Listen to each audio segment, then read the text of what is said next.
Well, hey, Beth, what's going on? Please let me know that you guys can hear me very clearly down in the comment section in the live chat. Okay, let me know that you guys can hear me. All right, let me see who we got over here real quick. All right, what's going on, Tara? Hey, sweet Jasmine. What's up, Jenna?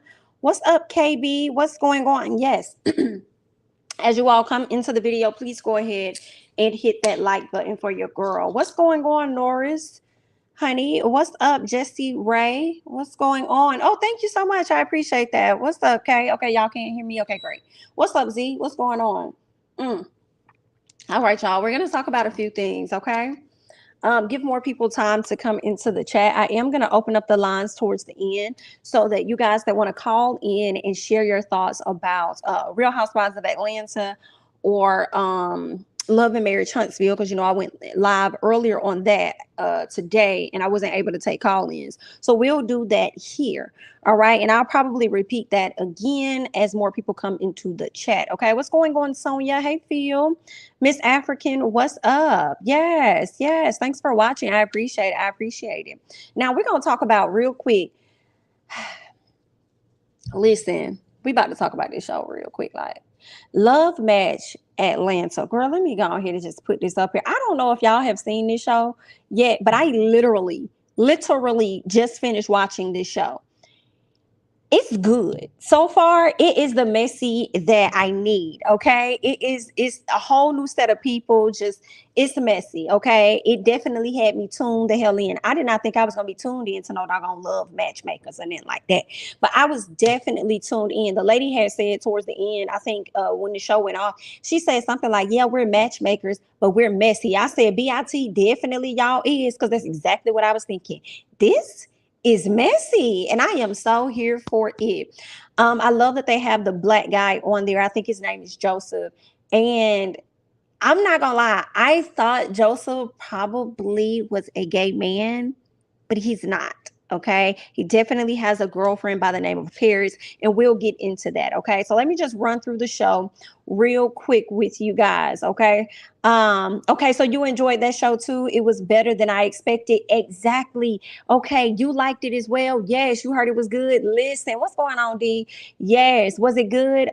Phil asked. Yes, it was. It was really good, and I'm looking forward to next week's episode. I am completely shocked.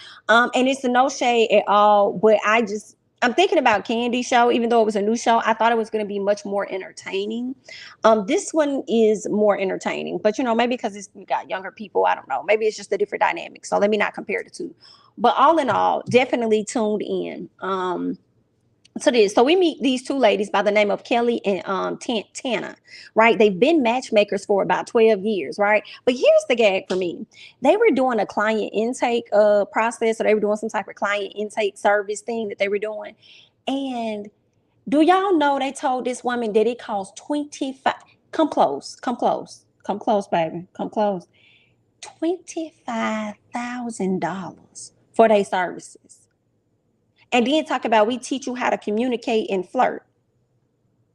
For $25, what the hell y'all got? I don't need you to teach me that. Just find me the man. I know how to flirt and communicate. All right, I communicated with y'all to get the hell up in here and sit my fine ass on this seat. All right, and then the lady sitting up there talking about something. Okay, 25K. Okay, and I'm sitting up here like she's an actress. Like, I refuse to believe, ma'am, that you finna cash out 25K to communicate. No, ma'am. No, ma'am. No, ma'am. I just feel like they lost their mind. But I don't want to hate on the hustle of the black women. I mean, if you out there getting it, and you got, I guess you can say that goes to show. I mean, you put your prices out there, somebody gonna pay it. It may not be me. Hello, that's gonna pay 25K.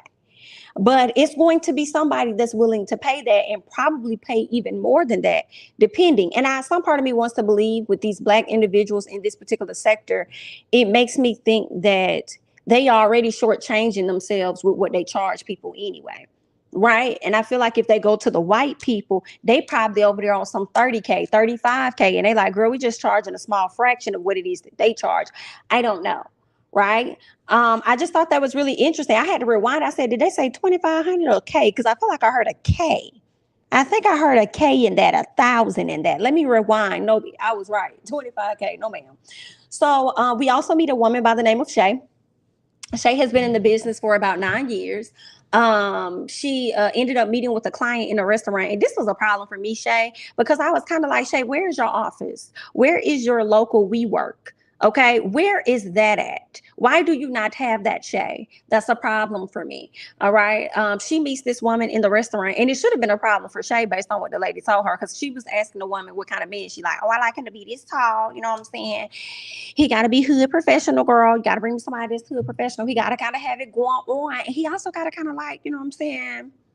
Sex toys. All right. I like to be played with. I like to get a little jug on with my vibrator and stuff. So I just want to make sure that he's into that type of stuff.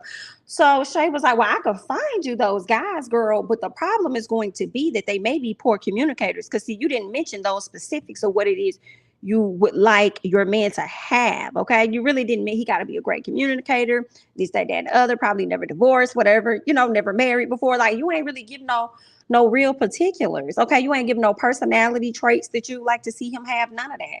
But okay. But here's the gang for me, y'all. These women, the first set of ladies, the two women, Tana and Kelly, charged $25K. Well, Shay says that she's only gonna charge $3,000 to $5,000. I said, now BIT, now we talking. Now we talking. All right, because this sounds like the range that you're gonna go and see. These other ladies sound like y'all over here trying to rip me off, ma'am. Now I'm feeling like y'all ripping me off, ma'am. All right. Do you know how many islands and places I can go to for $25K and been ran up on all kind of? No, ma'am. All right, y'all not gonna get my money. And then she got a 90% match rate. Girl, I guess. I was here for Shay on that. But we also meet another woman by the name of Ming. And Ming has actually been in business for about 12 years. All right. She meets with a client by the name of Troy, who she's been working with for 3 months. And she says something like my number one client or something like that. And I'm like, well, BIT, how many times is he coming back to use your services? Because this right here not sounding too good. Right? Fill me in a little more. It sounds like he's a very picky man. He looks like he could be Spanish or something. But he wants him a black woman. First of all, he wants a chocolate woman right out the gate. And when she goes and sits him down with a beautiful chocolate woman, he got disinterested because she said she was retired. But the woman looked young as hell. And it's like, so you act like there ain't 30-year-olds out here that's retired. Right now, the lady could have been in her 40s, but looking like she was in her 30s, but she looked young for her age. And then to hear that she was retired, my immediate thought went to, well, what did she do? What did she like? Tell me, what is it? Right? You don't know who you sent down there with, but obviously you could tell he kind of changed his mood once he learned that she was retired or whatnot. Beautiful woman, like I said. So when Mean goes to talk to him, and she's like, so what did you think? Like, what would you rate her? This man gonna say, I don't know, like a 5, and then gonna turn around and say, I mean, your assistant, she got a nice body. We not talking about that, sir. That's not why you're here. I didn't come here to match you with cootie tois. That's not what I'm doing. I'm trying to match you with an actual relationship. All right, I'm trying to find you something real so you can get your money's worth. I am not an escort service, sir. Do not come at me like that. What is wrong with you? Girl, he was a mess. He was a handsome man. I will give him that. He was handsome.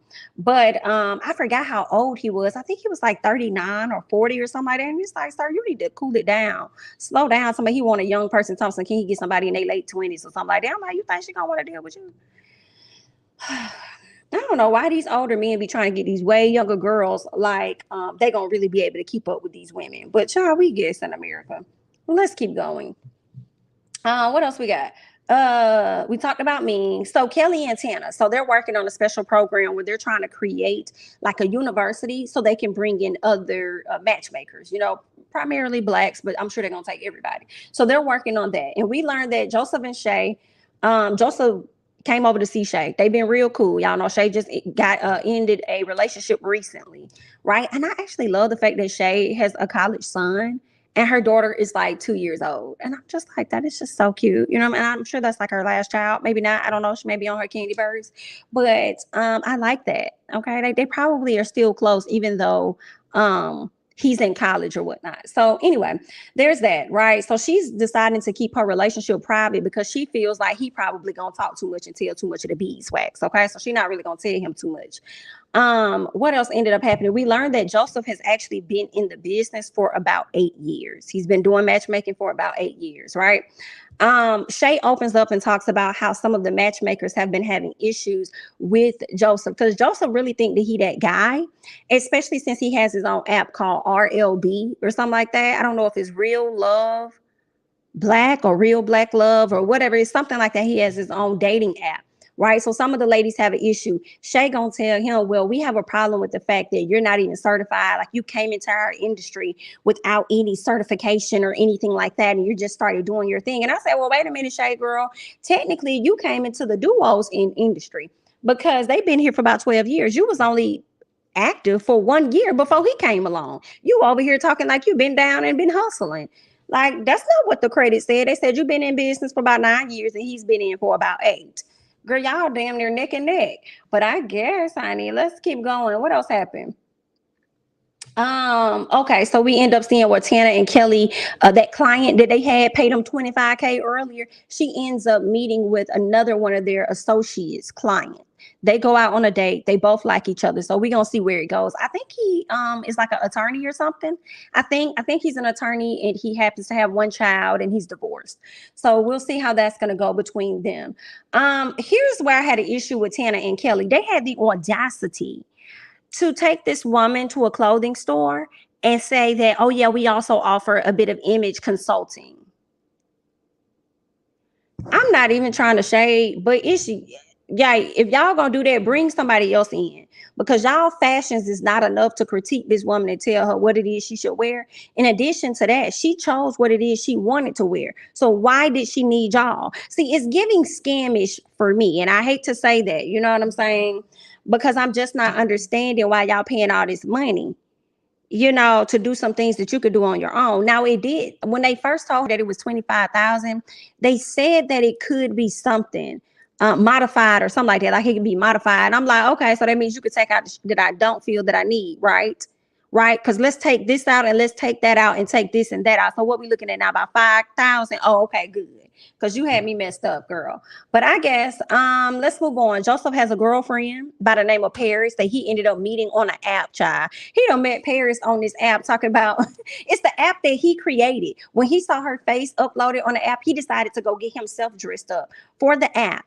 All right, he get himself dressed up, upload a picture or whatever it was, so that he can meet this woman, hop in her DM. She didn't even know that he was the creator of the app, the owner of the app, nothing. So that's how they ended up connecting. But girl, from the looks of it, seemed like this about the third woman he'd met on his own app.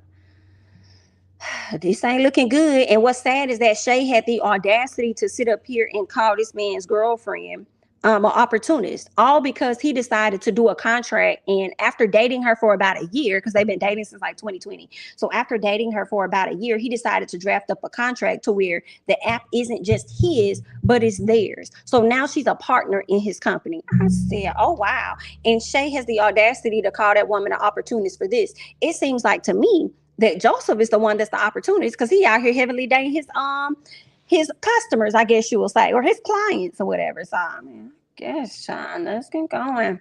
Ming and Troy, she ends up meeting up with him to let him know, listen, this ain't really working out. Okay, I'm trying to set you up on some dates. I'm trying to make it worth your money, but it's not working out because you're just trying to be out here smashing. And I'm not an escort service, so we're not going to do that, right? So he says, well, I've been going through a lot because, my brother passed away and it's his anniversary. It's the anniversary to his death or something like that. So that's what he's been going through. And Ming was like, I hate it for you. Like, that's sad and everything. But baby, I'm still going to have to let you go. And he was like, well, I don't want another matchmaker. And she said, well, there are a lot of them out there. I'm sure you could find one. And I'm like, ain't no motherfucking way. Now, I don't know how much Ming charges, but I'm sure she charges a pretty penny. But if you think you're going to release me after I done paid you all this money, you got me messed up. Girl, when is the next meeting? I said, when is the next meeting? Because I done paid you a whole lot of money and ain't got a whole lot out of it. So you need to work with me until I get it together. All right? Because I can't get my money back. So you figure out something. All right. But I also feel like that should be something that's discussed in the beginning. Like, okay, we give you about 6 months in this process. You have to actively be doing this and that. If we feel like you are not, trying to operate like that, we can release you at any moment. And maybe that is in the contract and maybe he should have read it.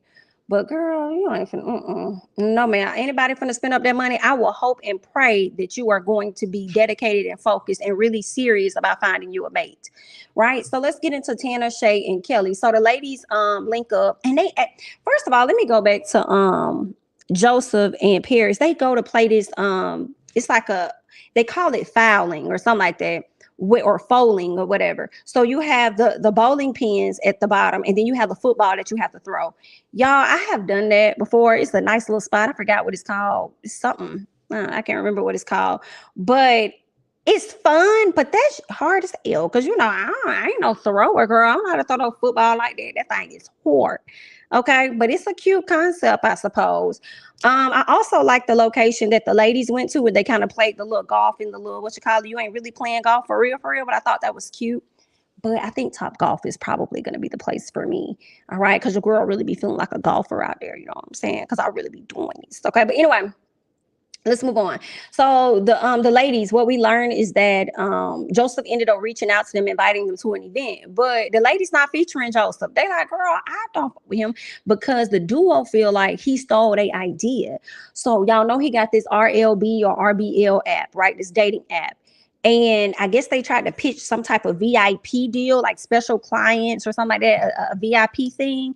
And he wasn't on board. Well, turns around, he decided to steal their idea and then block them, girl. I said, not him stealing ideas and then block them and then gonna turn around and invite them to an event. Now, where they do that at?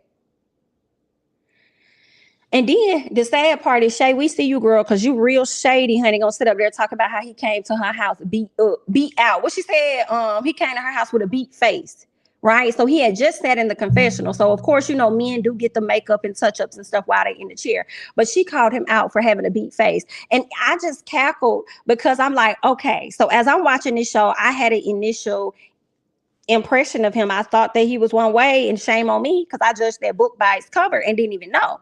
But it's just comical that y'all know this man and y'all kind of insinuating the same thing. Like, that's messed up, girl, but tell me something that I don't know. Let me know. All right. But anyway, what happened? They ended up going to the event, right? The ladies, they really didn't want to go, but they decided to go and support him. When nobody at this event, nobody was really there. Joseph tells the ladies that he could want all of I was going to say realtors. When all of the matchmakers got there, I think, it was Shay, the two duos, ladies, Tana and Kelly and Ming showed up. And Shay brought a guy with her, but I'm not sure if he's in matchmaking or not. So when everybody got there, this is when Joseph felt like he was going to tell people, I really want everybody's business to grow. And, we should be like a household name. Whoop, whoop, whoop. But my thing is, if you want everybody's name to be a household name, what does you getting up there announcing your next business venture have to do with their businesses being a household name? That didn't make any sense. We must have missed some of that conversation. And then the location was empty as hell. He was trying to get people to bring out some of their clients. And granted, people would match, their clients with each other, kind of like what the duo was already doing. But the duo is feeling like you've already stolen enough from us. We're not going to have you steal no clients. So why would we bring them there? And I ain't blame them, girl. But anyway, so he get up there with Paris and they done made an announcement about them doing their own academy, child. Now, mind you, earlier in the episode, the duo presented their love duo university or whatever. So they're about to do their own program, but they kept it close to the vest because they didn't want to tell anybody because, of course, Joseph will steal ideas. So then now Joseph has beat them to the punch with this idea and announcing it. And so this is when Tana was like, oh, okay, that's how we doing it. Oh, okay, bet. She was like, well, we got an announcement too. She jumps, hop, and skip up there to make her announcement about what they got going on, their university. And for me, I was cackling because I'm like, it's the audacity or the nerve, okay, for y'all to get, or even the interest as a whole, to get up there and make an announcement to an empty ass location. Like, y'all got up there to make this announcement for what? I guess just to sign him, to let him know, like, you ain't the only ones doing it. We've been doing it just so when we release our stuff, you won't think that we copied you or whatever. But I feel like y'all in the same arena. So being in the same arena, it's not too many other places that you can go. So at some point, y'all gonna end up doing the same thing. Right. I guess they just wanted to be the first ones to do it. So nobody can have the bragging rights of saying, well, I did it first, and they copied off me. Okay. I mean, just make yours a little different. I mean, Walmart and Target down there the same thing. You know what I'm saying? Target may be a little more expensive, girl, but I'll be about making a trip there every day. You know what I'm saying? It's just something about it. It be clean. The workers are always nice and happy. All right, girl. So, I mean, just, offer something a little different. But anyway, I just thought that was so funny to me for them to make that announcement in this building that ain't had nobody in there, girl. But listen, I'm gonna tell y'all right now.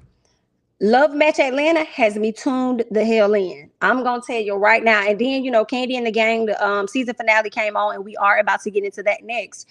But I am definitely going to be tuned in to Love Match Atlanta. So y'all go ahead. Y'all got the rest of the week to go ahead and catch up, girls. See what the episode is giving, so y'all can meet me here on next week and we chit chat about it. Go ahead now. All right. And y'all can come back to the review and leave your comments down below. But it's definitely entertaining and it's a cackle. All right.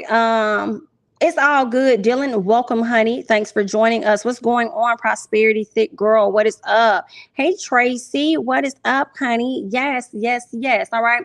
So again, you guys go ahead and leave your likes down there, down below, honey, for your girl. We're about to go ahead and move on. And we're going to get into Candy and the Gang real briefly. It wasn't a whole lot for me that happened, but I just jotted down some stuff that I could. Okay, so let's talk about the episode. Let me go back over here. I was mad when this came on instead of Candy, but then I was tuned in. But Candy did come on. Did it come on after Love Match Atlanta? But I ended up seeing the last episode. But yeah, I mean, it was good, girl. People getting they not getting popped in that Is they getting popped? Oh wow, they better not be out here turning Target Hood. Girl, it's a whole lot going on. It's a whole lot going on. But let's keep going. Let's keep going.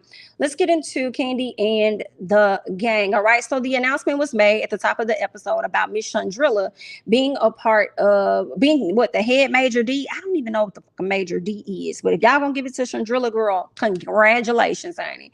Patrick approaches Torin, letting him know, listen, I'm trying to propose to Safari. So yeah, I'm trying to go ahead and propose to my girl, so I need you to make sure that you help me make that happen, okay? And he is, okay. Torin asked him if he's ready for that type of life. Are you ready to have her for forever? And then Patrick said he ready to die with her or for her or something. And I said, well, okay then, Patrick, if that's what you want to do. Okay, who the hell are we, honey? Candy and Todd get a chance to speak with Philip. All right. Todd wants to know who he thinks should leave. And Philip thinks that it should be Dom. Dom should be the one to leave because of the situation with Dom and Brandon continuing to date. Now, Don Juan is not here for that. And neither is Candy here for releasing Dom. So what Don Juan does is deflect and decides to throw Shardo up under the bus. Mr. Richard talking about how he was drinking on the clock and stuff. And girl, this right here, well, we learned that towards the end of the episode, but it was really shady. Like Shardo is shady. Like, I mean, it's just funny that he really ain't been a part of the season, and then y'all really bring him in the last 2 episodes. It seemed like he had some other stuff going on, but I'm okay if they don't bring him back next season. He wasn't as entertaining. You know what I'm saying? So it's all good. But anyway, so Philip, what they want to know, they asked him if he plans on staying at OLG, because I think he was at like Blaze, and then he left Blaze to go help them out at OLG, but he was more so like a contractor. So that's what he was doing over there, helping them out.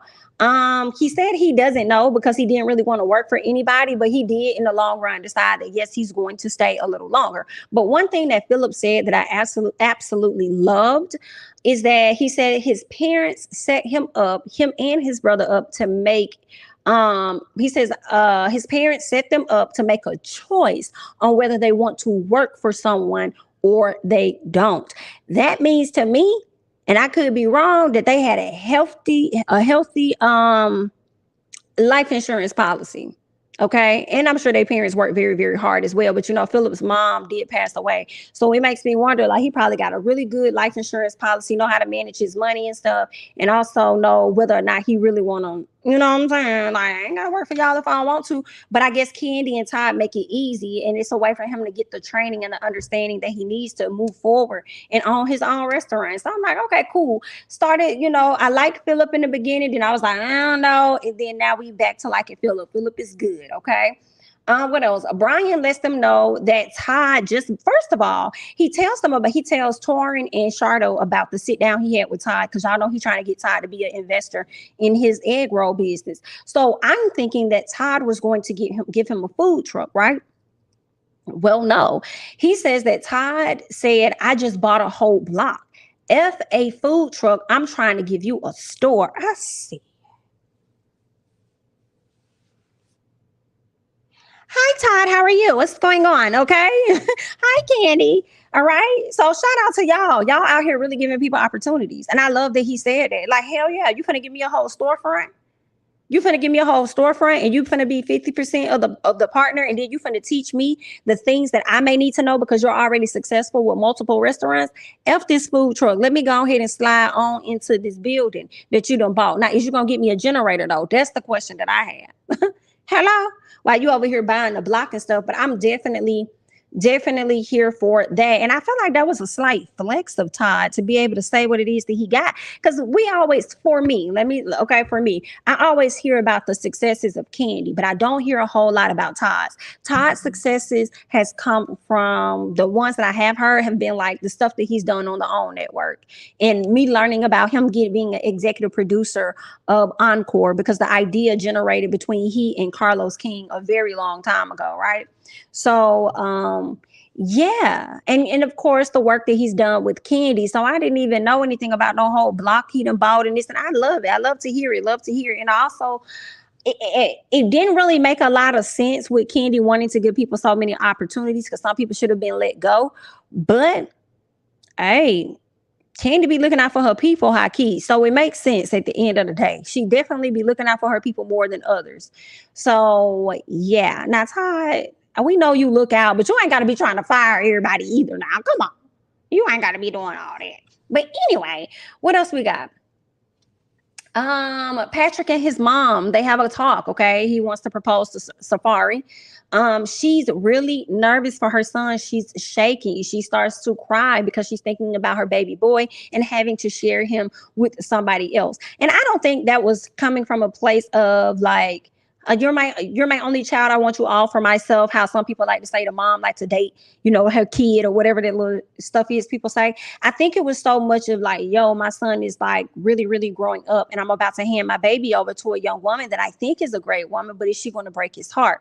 You know what I'm saying? It's just those things, right? The fears that come up, like it's getting real. Like I've always wanted this for my child, but my child is literally about to go forth and fun to be a whole husband, and then here come babies and all this other stuff. So I'm sure a lot of stuff was going through her head at that time, right? What else happened? So he said, of course he reassured her, you're gonna always be my number one mom and number one lady and all this other stuff, right? So I do love the relationship that they have. So all is well, okay? So he's gonna be fine, But anyway, party time comes, all right? So Brandon, you need to be fired. Brandon, you do need to be moved over. Either if they don't fire you, they need to put you in another location or put you in a new position, baby. Hear me. So Torin approaches him and tells him, like, listen, I'm gonna need some food runners, like I'm gonna need some people for the party. And he was like, oh yeah, I got you. I'm releasing some people early and all this other stuff. Like, I got you. Well, baby, we get to the party and they ain't even there. They go for the night. So now Torin left scrambling.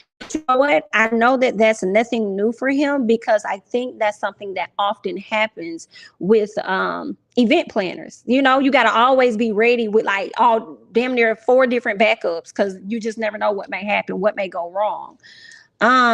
Let me see. Candy and Ty have definitely stuck to it as far as generating new business and promoting Black business. Yes. How Shardo get fired on your day off? Let's talk about that, baby. I can't wait. Yeah, we about to get to him. So Don Juan, I want you to calm down. That's what I want you to do. You always be on 10 with people out of nowhere. We over here talking about Philip. But you'll be on 10, like you upset with Torin for messaging you about some crabs, and I guess he needed help, and that was his way, I guess, of telling you he needed help. But you telling him that he didn't need help, and then you telling him it was stupid or he was stupid, and Torin's like, so it was stupid for me to ask for help? Like, I'm just so confused. I would have walked off on him too, because he over here yelling at this man, and I'm just seeing these wigs bob on their head as they arguing, and I was like, oh, so this what it used to look like back in the day when they was arguing back during that time when they used to wear this attire? Because a lot of the videos we always see, for me, jive turkey this, jive turkey that. And I'm like, what was the arguments really looking like? Okay, so it was looking like this with the wigs bobbing. It's like, okay, gotcha. Girl, was a lot. What else? So yeah, he got in trouble. He got upset with Torin for not having things in order, and so Torin just walked off on him. And I don't blame him, because some part of me is like, I do this, you don't. Shut up, bye. Anyway, so Brian hosts the party. He comes out. I think they got the perfect host. I like Brian. I think he's one of the breakout people from the show. And I want to see him do really well. I think he should start taking on opportunities to be like a host and things like that at different parties. I guess he could just start off hosting all of Candy's parties, I guess, initially. But I wouldn't mind seeing him go on and do like some other shows. You know what I'm saying? I haven't watched RuPaul Drag Race, but I wouldn't mind seeing him on that. And then it's another show on what is that? It's something that I can't think of it. It's on the tip of my tongue. I think it comes on Amazon. I'm not sure. It's on the tip of my tongue. I can't think of. Megan Thee Stallion was on there one time. I think she was a judge. Dang, I can't think of it. But all in all, I would not mind seeing him on other type of shows like that. What else? Why was Don Juan and Philip over there flirting over egg rolls? I said, I know, I ain't the only person that see this. He over there, I don't want to give me a piece. Like, no, let me get some. I was like, well, if you like him, then just say that. Because we already know your man is all the way over there across the sea, honey. But I mean, you never know. I can't tell. What? Stay out your head about what you legendary. Is that what you talking about that? Omar, thank y'all for saying that in the chat. I could not think of it. Was on the tip of my tongue. Is that what you're talking about, Omar, about seeing him on some other opportunities, or were you talking about something else? But I definitely, or were you talking about the hosting? You won't mind seeing him being a host of something. But yeah, I wouldn't mind it. Don Juan will never be fired. That's one of Candy's day ones, but he's so rude and messed up. Oh yeah, he'll never be fired. Never, never, never. I think he definitely helps out tremendously with Candy. I just think that sometimes he kind of goes overboard just a little bit with people, like his response. Sometimes Don Juan annoys the F out of me for years. Oh my. Philip would be the top clearly. Oh wow. Oh wow. Fact. I was like, now Philip. Okay, they definitely was flirting. So everybody else thought it wasn't just me. Okay, perfect. Shardo. Girl, this right here wasn't messy. So then Shardo was confronted about lying about drinking on the job. Okay, so they confronted him. I think he lied. He said, no, I wasn't drinking. I had already clocked out. No, it wasn't on the job. And I am not a fan of Shardo. I am not a fan. I don't know what it is, but I'm just And then he snapped on Torin last week? I think it was week before. I think it was last week. He snapped on Torin on IG, calling him out or whatever. But Torin was clearly unfazed. Like, oh, okay, then. So you wait this long to say something? Why you ain't saying them episodes ago? But anyway, what else happened? So Shardo was up there lying, got caught in all kind of lies, talking about how he wasn't drinking on the clock, and then come to find out, girl, I feel like this was the worst part of it all. He done sat up there and wrung out a drink, I guess an alcoholic drink, as a regular damn drink. Knowing you are, girl, it's not you drinking on the clock, technically, even though he's saying he clocked out, and then come to find out the drink that you rung up was supposed to be like a regular drink when it was actually alcohol. I said, oh, baby, Candy was pissed. Okay. Philip decides that he was gonna fire him, and Shardo was like, oh, so I'm fired. And Philip was like, yeah, you think you're irreplaceable? Sir, I'll come up there and host. That right there was crazy. He was like, I'll come up there and host just so you don't have a job. Yikes. All right. You sit up there lying, and do you lying to the boss's face, the owner's face? Like, come on now. So Philip definitely fires him. Candy is pissed off, and she's telling him, like, listen, I'll fire my family for doing some SHI like that. Like, don't ever try and play me. Like, don't do that. Okay. I will fire my family for that. She's like, you know what? I don't even want to talk to you. But what was bothering me the most was seeing how he was over there kind of seeming like he was unbothered. I guess you would act like you unbothered, knowing, if all eyes are on you. So deep down inside, you are going to act like you're unfazed, I suppose. But I guess, honey, I was like, well, won't see you next season. And I wouldn't be mad if we didn't, but I also think he probably tugs at Candy's heartstrings. I think all of them do, especially if they got history with him, but it's like, honestly, y'all, think about how long he probably has been doing this for a minute. Y'all just now catching him do it. Okay. Oh, and here's the other thing. I ain't even mentioned this. Here's the other thing. Child, he was allowing people to pay him under the table so that he could skip. That's what Candy really got pissed off at, actually. He was allowing people to pay him under the table just to skip the line and get a mother table. Do you hear me? Do not bring him back. Okay? Do you hear me? That's what she was really pissed off. That's when she said, I'll fire my family for doing some SHI like that. Like, don't play with me. Girl, that was that right there. And that goes to confirm what I've already said. That was the moment that y'all caught him ringing up items inaccurately, okay, scheming the system basically, because he also did it when the lady came in. And then how the lady bust you out? Came in there, she was like, can I pay you a little money? Can I give you a little something, so I can get a seat? Very much something. Can I give you a little bit so I can get a seat? How you know I do that? I mean, because I've been in here before. Yeah, because you did it before. You did it before. And now your ass got caught up. That's what you get. I hate to hear it. Let me see what y'all was saying. No, have y'all noticed he's the only one that wasn't on speak on it? He definitely got fired. I believe it. Especially the way he started being came at Torin on social media. I said, now him coming at Torin. I wonder if I didn't screenshot that, girl. Give me a second. Girl, let me tell. Do I have it? I don't know. Do I? Because he sure came at Torin, and Torin was just like, I got Torin was not fazed by his arse at all. Let me see.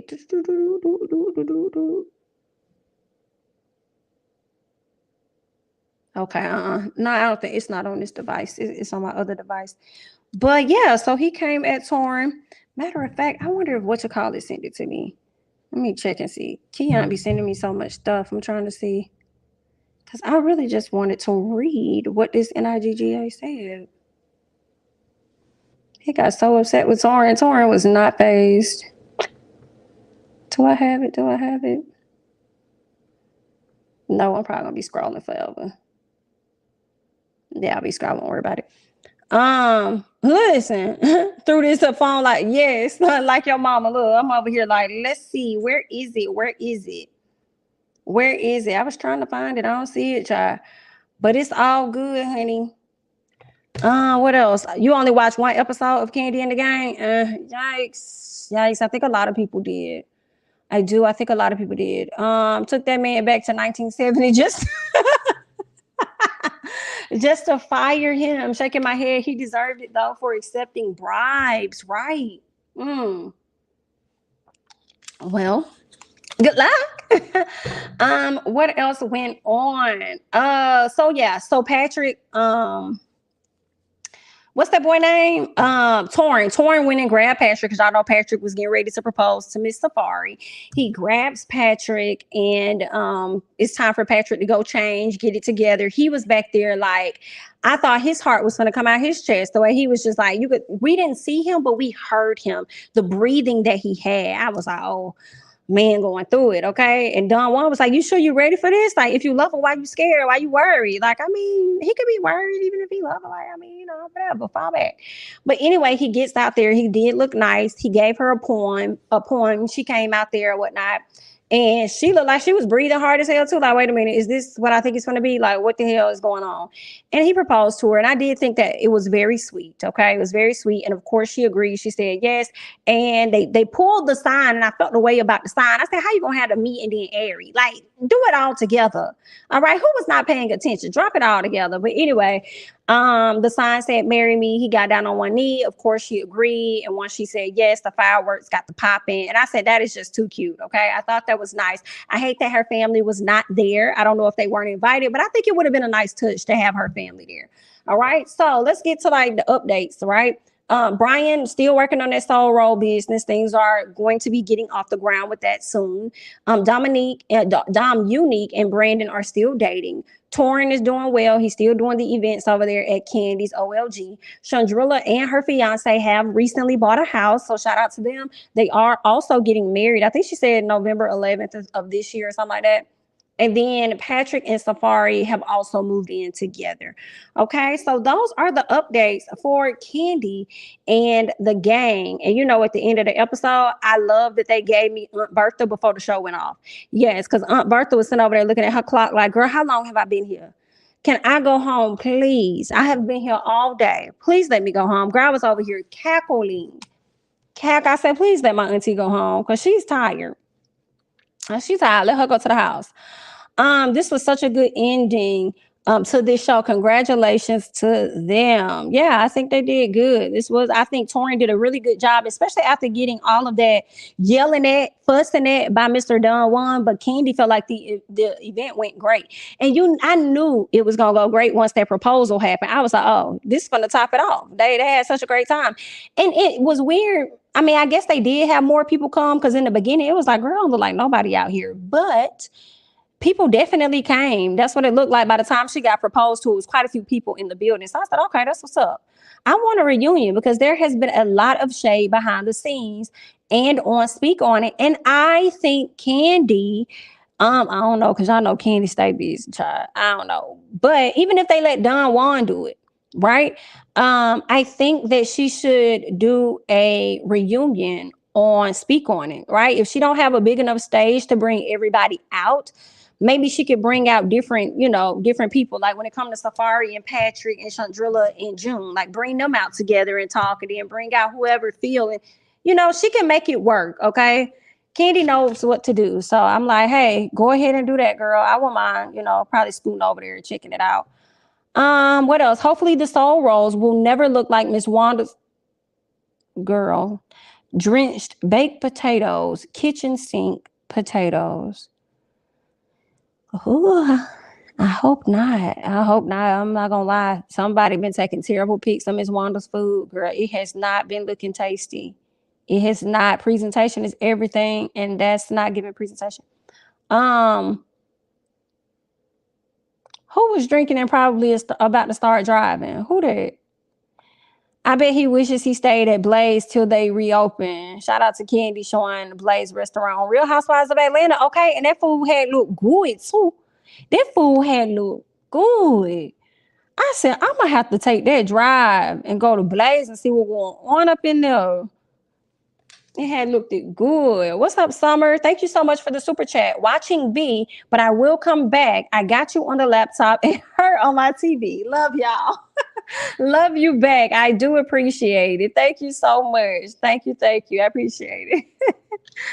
Y'all are funny. Thank you. I'm glad Philip got to be seen in a better light in the end because all y'all hated on him at the beginning. But we see that Don Juan is worse.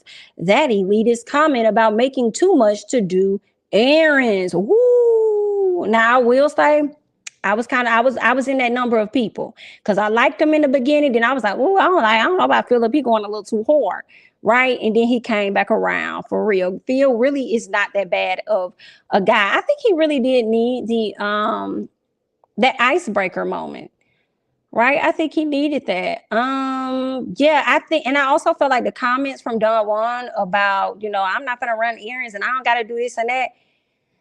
You ain't gotta be like that. You ain't gotta act like that. You ain't gotta talk to him like that. If you don't want to do it, that's fine. You can always find somebody else to do it. Like, that's okay. But dang, why are you over here trying to play the man? Okay. All right, you guys. So there's that. All right, we're about to go ahead and scoot on over to Real Housewives of Atlanta. I know you guys are probably going to want to call in. All right. Let a few of you guys call in. Y'all going to have to share y'all thoughts. Okay. Make sure y'all ready. All right, to share y'all thoughts. But let's go ahead and talk about Real Housewives of Atlanta. Let's get into it. I'll be honest, guys. I really was excited about last week's episode, but was it just me? Let me know. Okay, you know what I'm saying? I'm okay. This episode wasn't that exciting for some reason, and this episode to me seemed like the show had been on for a while already. Did anybody else get that vibe? Like, it was something like, how like a show be on for a minute and it's probably like an episode that it ain't like a must-see type thing. It was something about it. And yeah. Okay, so it was a little boring. I didn't want to say that part, but It didn't give a whole lot. Okay, this one didn't give all that I thought it would. And yes, but I don't mind it. Right. It was one of those. It was one of those, CJ. Like, I don't mind it. It's something to watch. Like, it was cool. But at the same time, something's off. It's not giving 100%. Like, it just saying, I don't want to say filler, maybe filler episodes when they're not that exciting. But it's okay. All right. We watched it, and I think they're going to continue to come with the heat. So let's continue to stay tuned. Okay. Sanya. I don't be messing this lady name up. Please forgive me. I don't know if I think it's Sonya.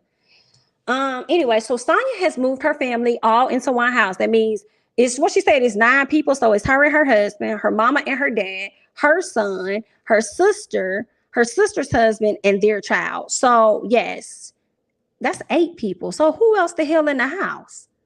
Ain't that's 8 people? She said 9 people, but wasn't it 8? I don't know who the other person was. Maybe her sister got 2 kids. That's probably what it was.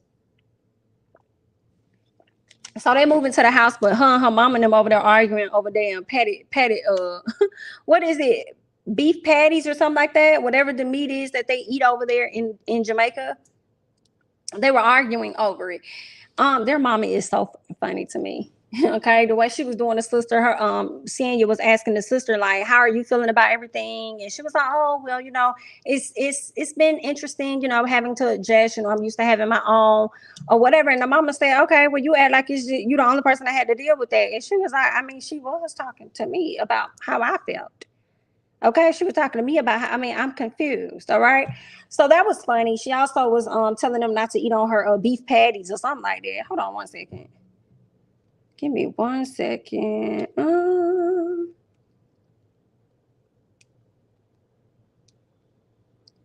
right, so hopefully they get that. Anyway, all right, so that was pretty much it. It was like a really dry opening with Sonya and her family. You know what I'm saying? Over there talking about the little beef pat. Is it beef patties?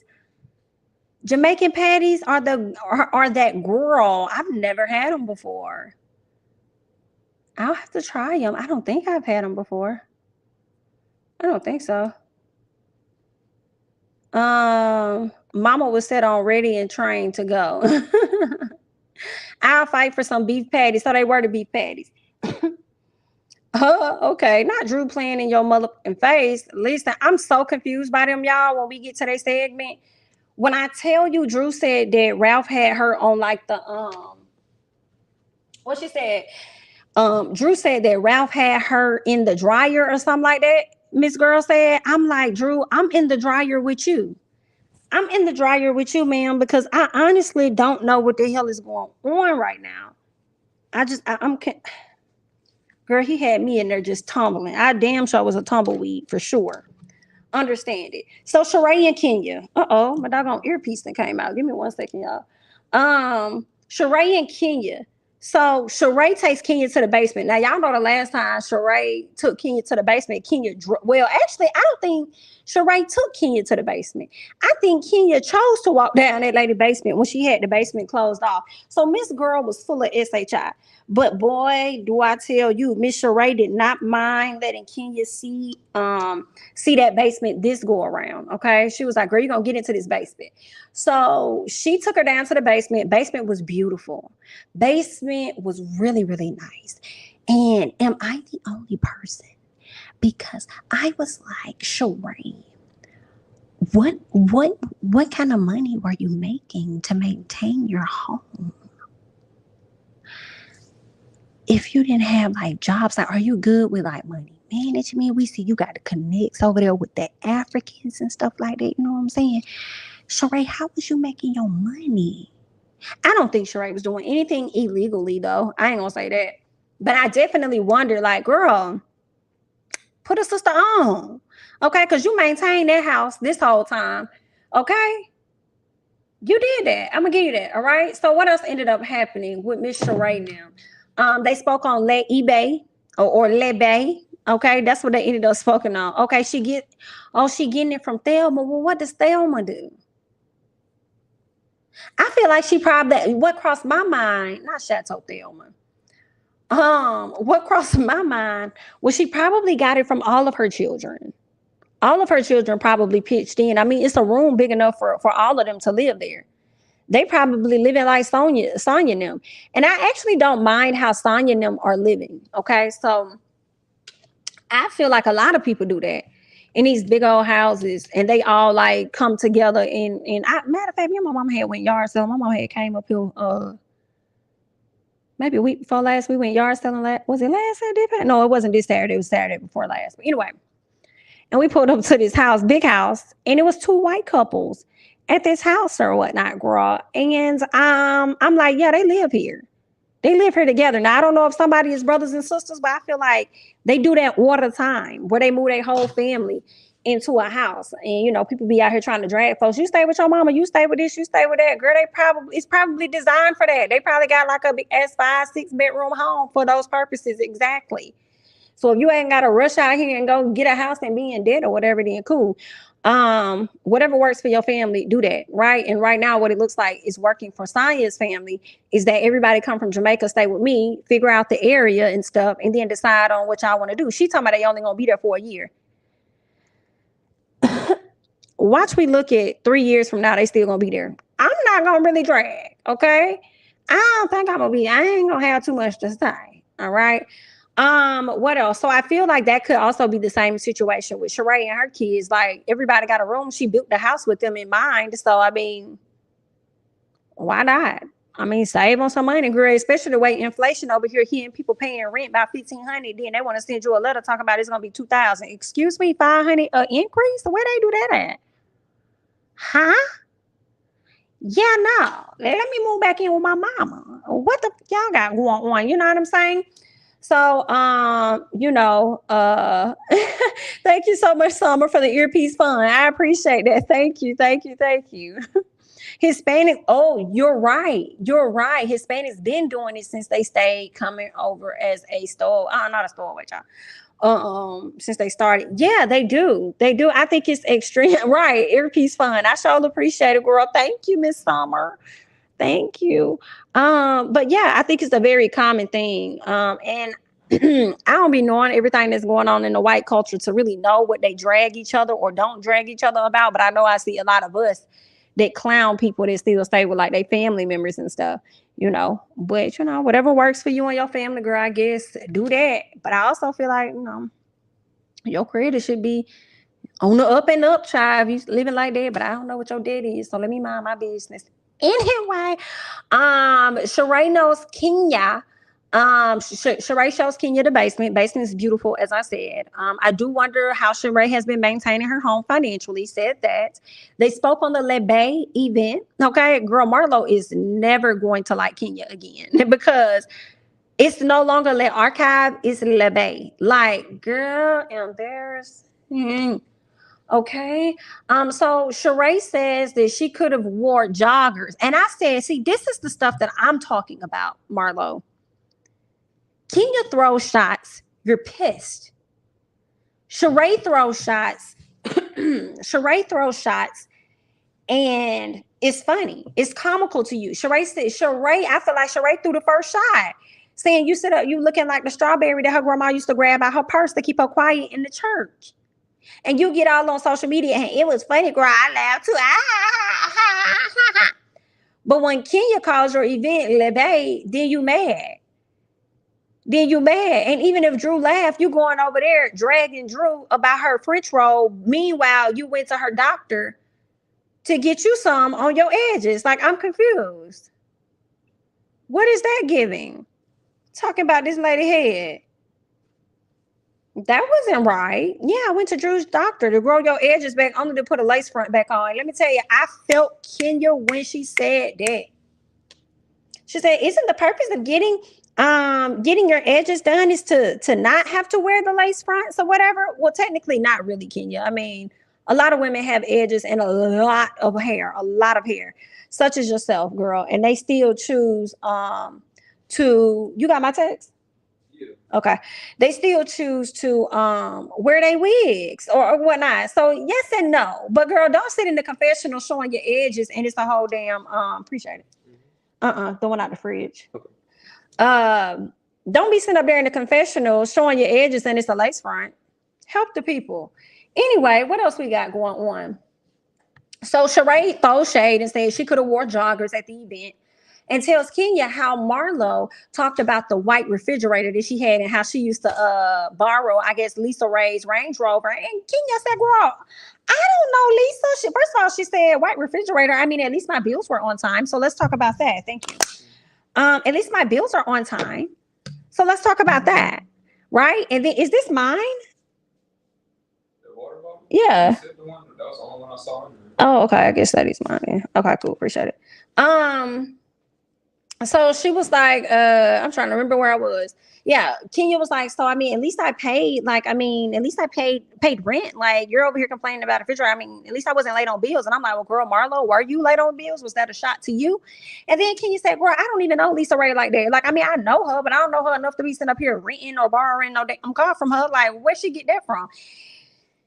Girl, the rumors, the rumor mill, the rumors, and whatever the people done told Miss Marlo, she gonna spit them out to be facts. Okay. What else happened? So Kenya says that we talked about that. So Sheree said, well, listen, girl, I don't remember everything that she said, but what I'm gonna do, I don't remember what she said, but I'm gonna go ahead and FaceTime Sonya because I think Sonya may know everything. So Sheree made sure that she's not going to be the only one carrying the bone, right? She's not gonna be the only one carrying the bone, so she's gonna make sure she bring Miss Sonya with her. So Kenya clowns Marlo for talking about Drew's hair when she went and got her edges done, only to put a lace front on. She talked about that. She says it's a chia pet surgery. When she said that, I screamed because all I could think about were the commercials when they used to put the water on the chia pet and then the hair would come out, and I said, "Damn, that's messy." Oh wow, Kenya. Wow, embarrassing. Oh my. Okay. So Sheree, Sonya regurgitated everything that she heard back to Kenya, right? Got off the phone. And then this is when Sheree decides to let us know that she hid Drew's phone. I'm like, why are you hiding this lady's phone? What was the reason? So Drew was supposed to come to her house to get the phone, but instead Drew decided to send an assistant. So Kenya was like, oh, okay, we speaking on assistants, we talking teams. Okay, well then let me tell you what Candy told me. And all that I saw was this game of telephone. Drew being on the phone with Candy, opening up to Candy about the things that the assistant said about Sheree. I guess the assistant used to work for Sheree and Sheree didn't pay the person all of their money or something. So Kenya takes that so Drew gives that conversation to Candy. Candy gives that conversation to Kenya. Kenya takes this conversation. Girl, everybody bone collectors. Everybody is bone collectors. So she takes that conversation and gives it back to Sheree. So Sheree ends up letting her know that he doesn't work for her, and he did work for her quite a few times, right? But he didn't work for her like all the time. And I'm like, okay, cool, but you didn't really answer the question. The times that he did come and work for you, did you pay him though? I think that's the part. That's the part. The times that that's what Judge Mathis is going to ask, okay? At the times that he did work for you, did you pay? Okay, so that's the question that she didn't technically really answer to me. All right, so Sheree says Drew so then Kenya says, oh, okay, so that's what it is. All right, cool. Well, all this mess gets started, but she also tells her, well, Drew has a lot going on. Okay, her husband has had an entanglement with an assistant and stuff, so it's a lot going on. And Sheree said, well, oh, she need to be worried about that instead of sitting over here worrying about the assistant that used to work for me. Okay. I said, okay, so now it's going to be some drama now. It's going to be some drama between Drew and Sheree. That's definitely brewing. Okay, what's going on, Steph, honey? What is up? What's going on? The girls are definitely messy.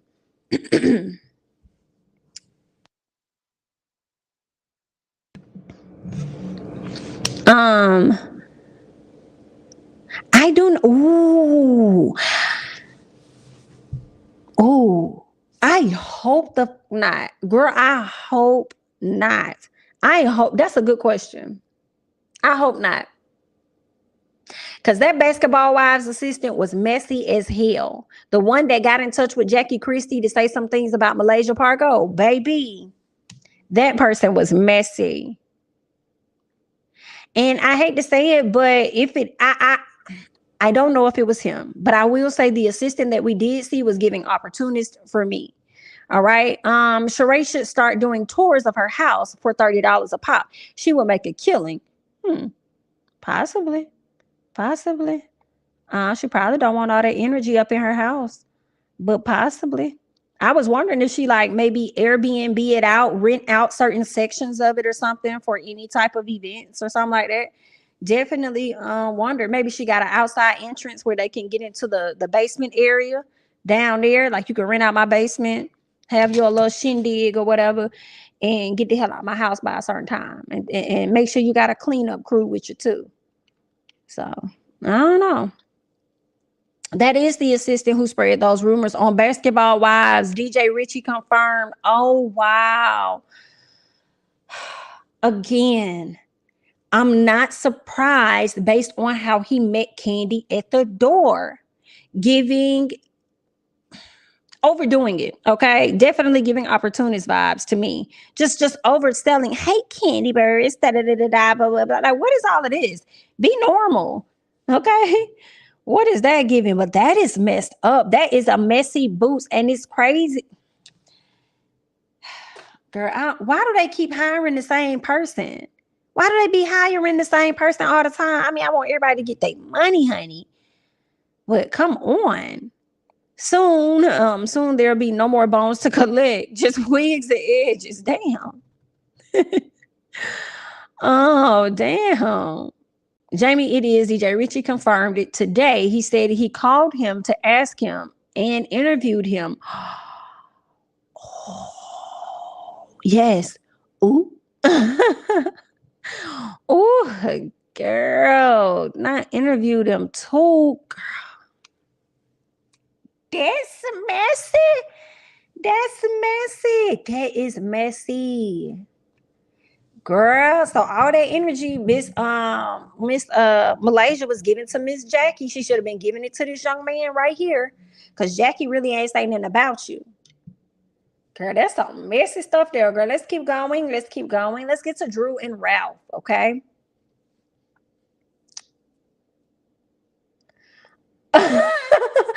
What? Obviously, they don't pay him. So I would hire him too. Cackling, people will do anything for attention, won't it? They hire these assistants for an ego boost because they fan out over them. And it sounds like I think they make themselves sound important when they say, oh yeah, I have an assistant. And then when you got somebody willing to work for the bare minimum just to say that they're an affiliate, why not? In the same way that Omar said. Right? Ooh, child. People gotta learn. People gotta learn. All right, so let's get to Drew and Ralph. Okay, so she tells him about Candy bringing up the IG post of his assistant. So Ralph tells her, okay, I fired her. All right. And Drew said, oh, okay, so you don't talk to her no more? I mean, no, I told you I fired her. I told you, that's what I told you. I didn't say I would never work with her again. I just told you that I fired her. Okay, it doesn't mean that, we're not, talking or whatever. So Ralph says he fired her, but doesn't mean we aren't still doing business. Ralph is so bogus. He says he only told her that they weren't going to work together anymore. And I said, but you just lied. Okay. Y'all still doing business. That's still working with her. Okay, so that makes no sense. I told you, I said I fired her. I told her, I said I would never work with her again, but I never said I would never communicate or never talk to her or anything like that. Like, what kind of shit is that? So that means you still lying because you said you'll never work with her, but y'all still got business that y'all got to work out. And then the thing for me is that you see how it affects your relationship or how it affects your wife, and you're not willing to part ways or minimize conversations or do a wrap up meeting to finalize all details. You should have did that when you fired her. And you should have hired a new assistant that'll be able to pick up those details as you offload this woman who will no longer be working for you with your disrespectful acts. All right, so let's keep going. He tells Drew he knows she may be tripping off him working with this woman based on her looks. And Drew said, oh, okay, well then what she look like? Okay, what she looked like? He was like, I mean, she's 50 plus years old. That's not explaining what she looked like, because Angela Bassett is 60 or older, and she fine as hell. So let's talk about it. And all right, girl, what? Cynthia Bailey is what? Oh, what, 50 something and fine as hell. So yeah. What does that matter? What does that matter? Okay. He sounds like a clown. So then Ralph definitely, to me, gaslight Drew.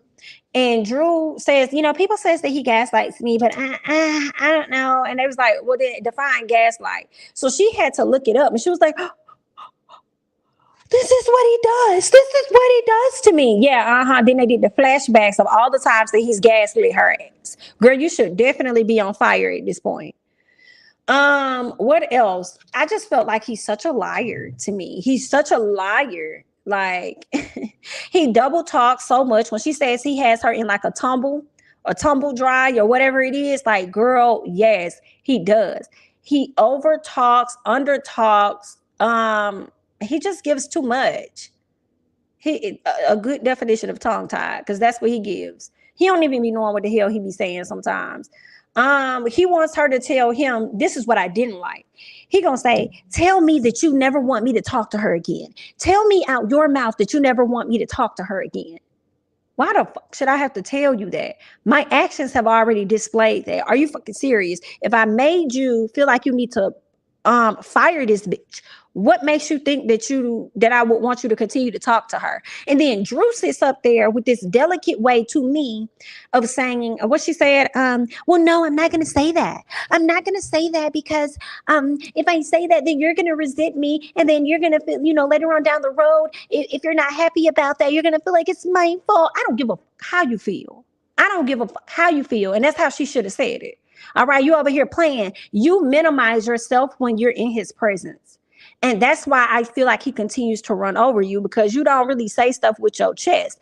But she also tried to communicate that at the dinner that night because of the wrath of Ralph.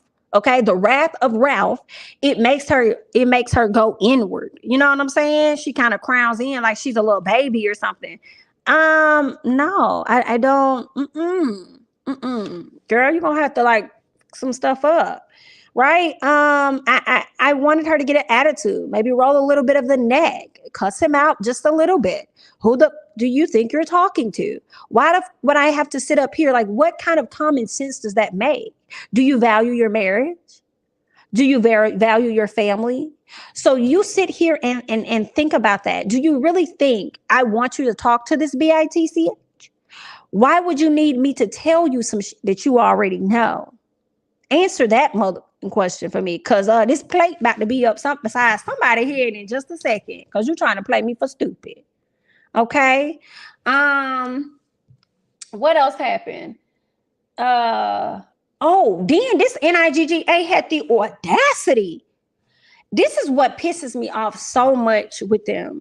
It's like he can say whatever the fuck he wants to say, yet she can't, because he's gonna make her feel like she can't, or she can't because she doesn't really want to argue type or whatever it is. And I don't like that. He doesn't give a what he says to you, but you're always trying to be so delicate with this man.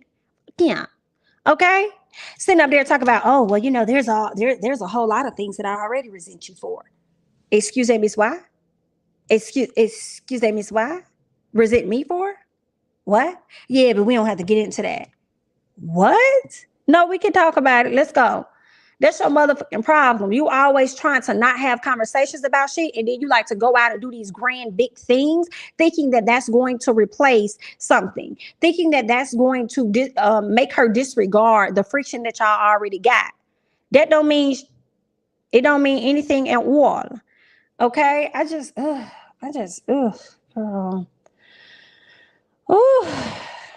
Drew was getting on my nerves, because why did you let him talk to you like that? That's what I'm saying. Like, why did you let him talk to you like that? He can say whatever it is that he wants, but you can't say nothing. Girl, bye.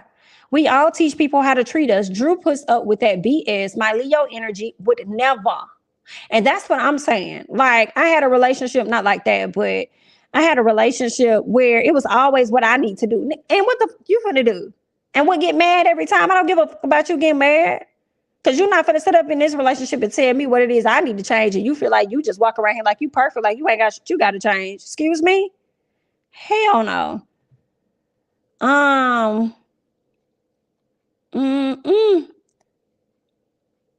What else I was saying? Let's see what else you guys are over here saying. Ralph is super disrespectful. Drew better get a backbone and stop letting him humiliate her on TV like this. Doesn't she have a daughter? Correct, right? Drew actually took to social media And when she took to social media, she put like a heartbreak emoji or something like that. And I think she said, I'm tired or something. I give up or whatever. So, I mean, she's embarrassed. She's definitely, she's embarrassed. Okay. And I feel like, Drew, you really gonna give up. You truly gonna give up when you start showing him that you really don't care. All right, that's when he probably gonna feel it, start fucking some shit up. But anyway, let's go ahead and move on. Let's get to Candy and Todd. All right.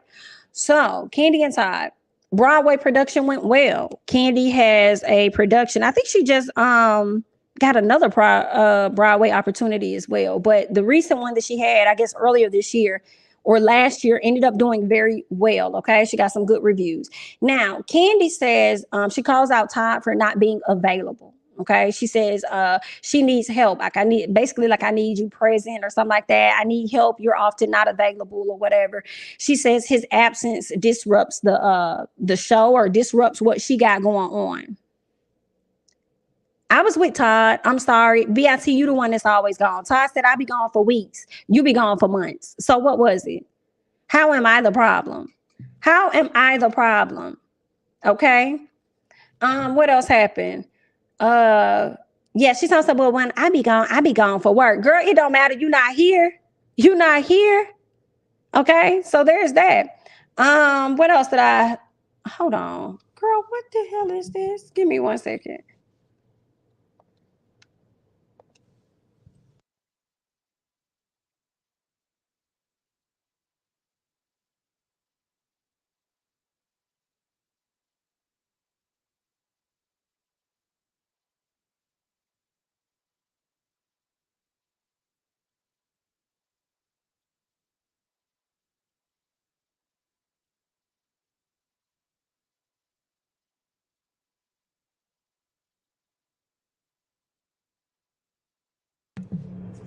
I'm back, guys. I am back, guys. Okay, yeah. So, what else did she say? Oh, I just feel like Candy should not be giving Ty like the third degree when she the one that be the busiest out of both of them, to be honest. Okay. She says that he was feeling away because he isn't a part of her Broadway show. And I'm kind of like, I don't think Todd feels away about not being a part of the Broadway show. I feel like he just thinks you got too many damn jobs in general. And you probably high key be struggling to manage all of those jobs, but you know, it's stuff that you enjoy to do and things that you probably had on your list, your aspiration list. So he probably don't want to dim your light and let you do your thing. So I think that's probably where his frustration comes from more than anything. Okay. Um, I think they're talking about the assistant. Is that his name? Is his name Anthony? Is that the assistant? I think it's Anthony. I mean, I think that's the guy. Uh-oh. Who got a BBL? I ain't even mean to click on it. Who y'all talking about got a BBL? Oh, also, did anyone peep Anthony has a BBL or was it just me? I did see that booty after yoga. I did see that booty after yoga. I don't know what that man got. I don't know what that man got. I do not know. It could be some workouts in the gym. I be trying to give people the benefit of the doubt initially. Okay. I be needing proof. All right. Everybody be trying to put BBL labels on people. And that could very well be the case. But I don't know. For him, I ain't gonna say it did not match, but it could be from him working out. It did give me a bit of Milan, right? The booty definitely gave Milan booty, but I don't know if Milan's booty is fake or if it is from him working out. Now, according to Anthony on Bad Boys LA, it's a fake booty. So, I mean, this Anthony booty here could be fake. So, y'all clue me in. I don't know. I was hoping it was from some workouts or something like that, girl. But I mean, I don't know. It doesn't disturb anyone's flow but Candy's. Right. Also, that one definitely a Mama Joyce bug in her ear. Also, that one definitely a Mama Joyce bug in her ear about him feeling some type of way about not being a part of the show. Oh, you think that was a Mama Joyce thing? Oh, it could have been a Candy thing that she was just saying in the moment. You know what I'm saying? It could have been. I don't know, girl. I just felt like don't be trying to put that off on Todd when it's really all you.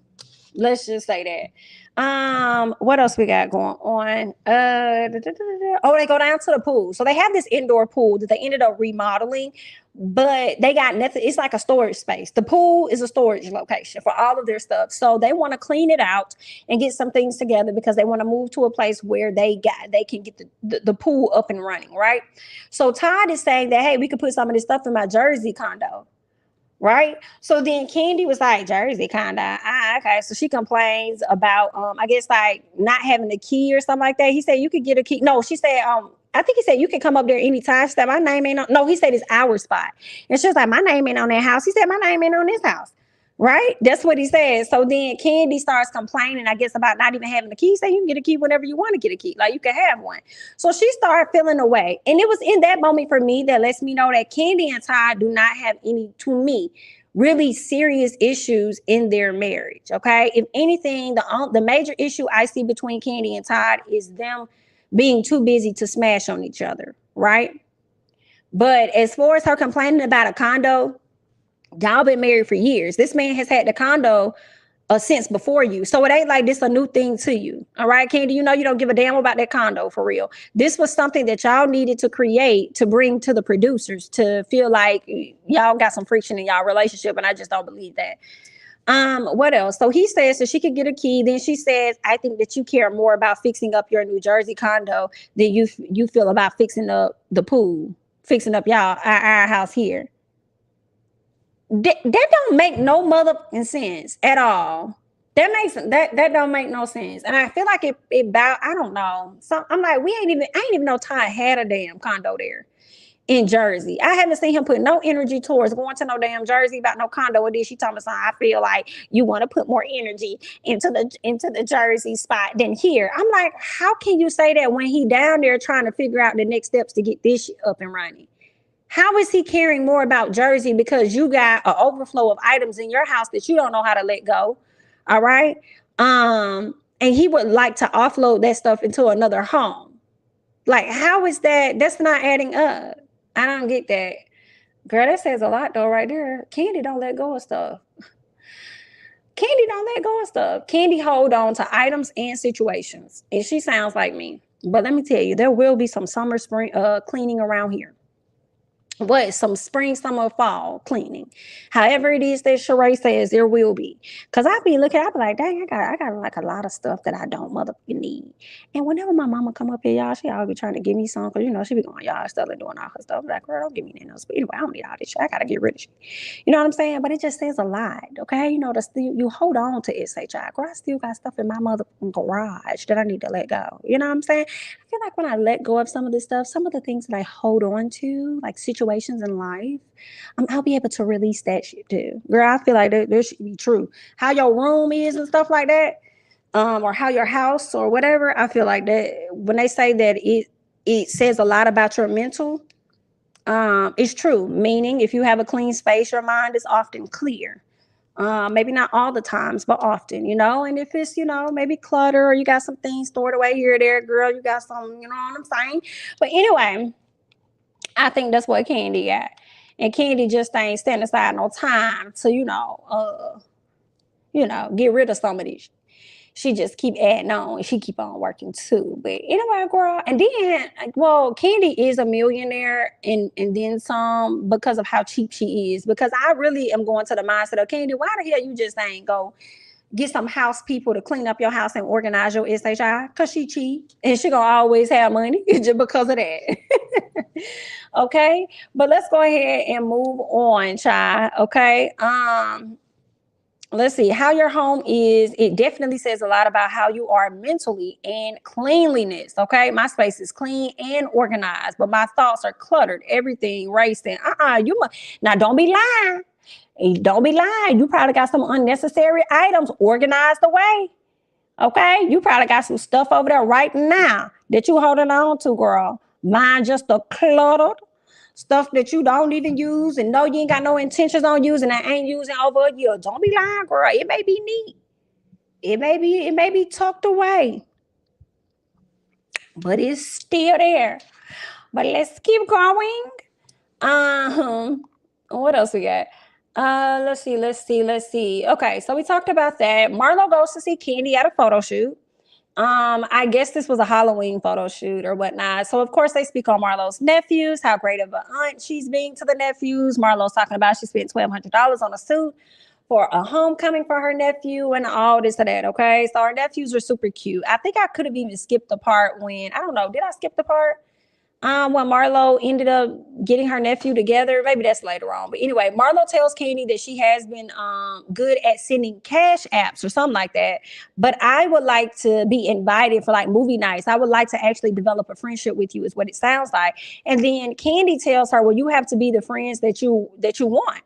You know what I'm saying? And I felt like, okay, I think that makes a lot of sense. I think a lot of times I think a lot of times people want certain things, but they don't really embody that themselves. You know what I'm saying? And I could really appreciate that message because I think I want a different like friend group or grow to like a certain type of friend group.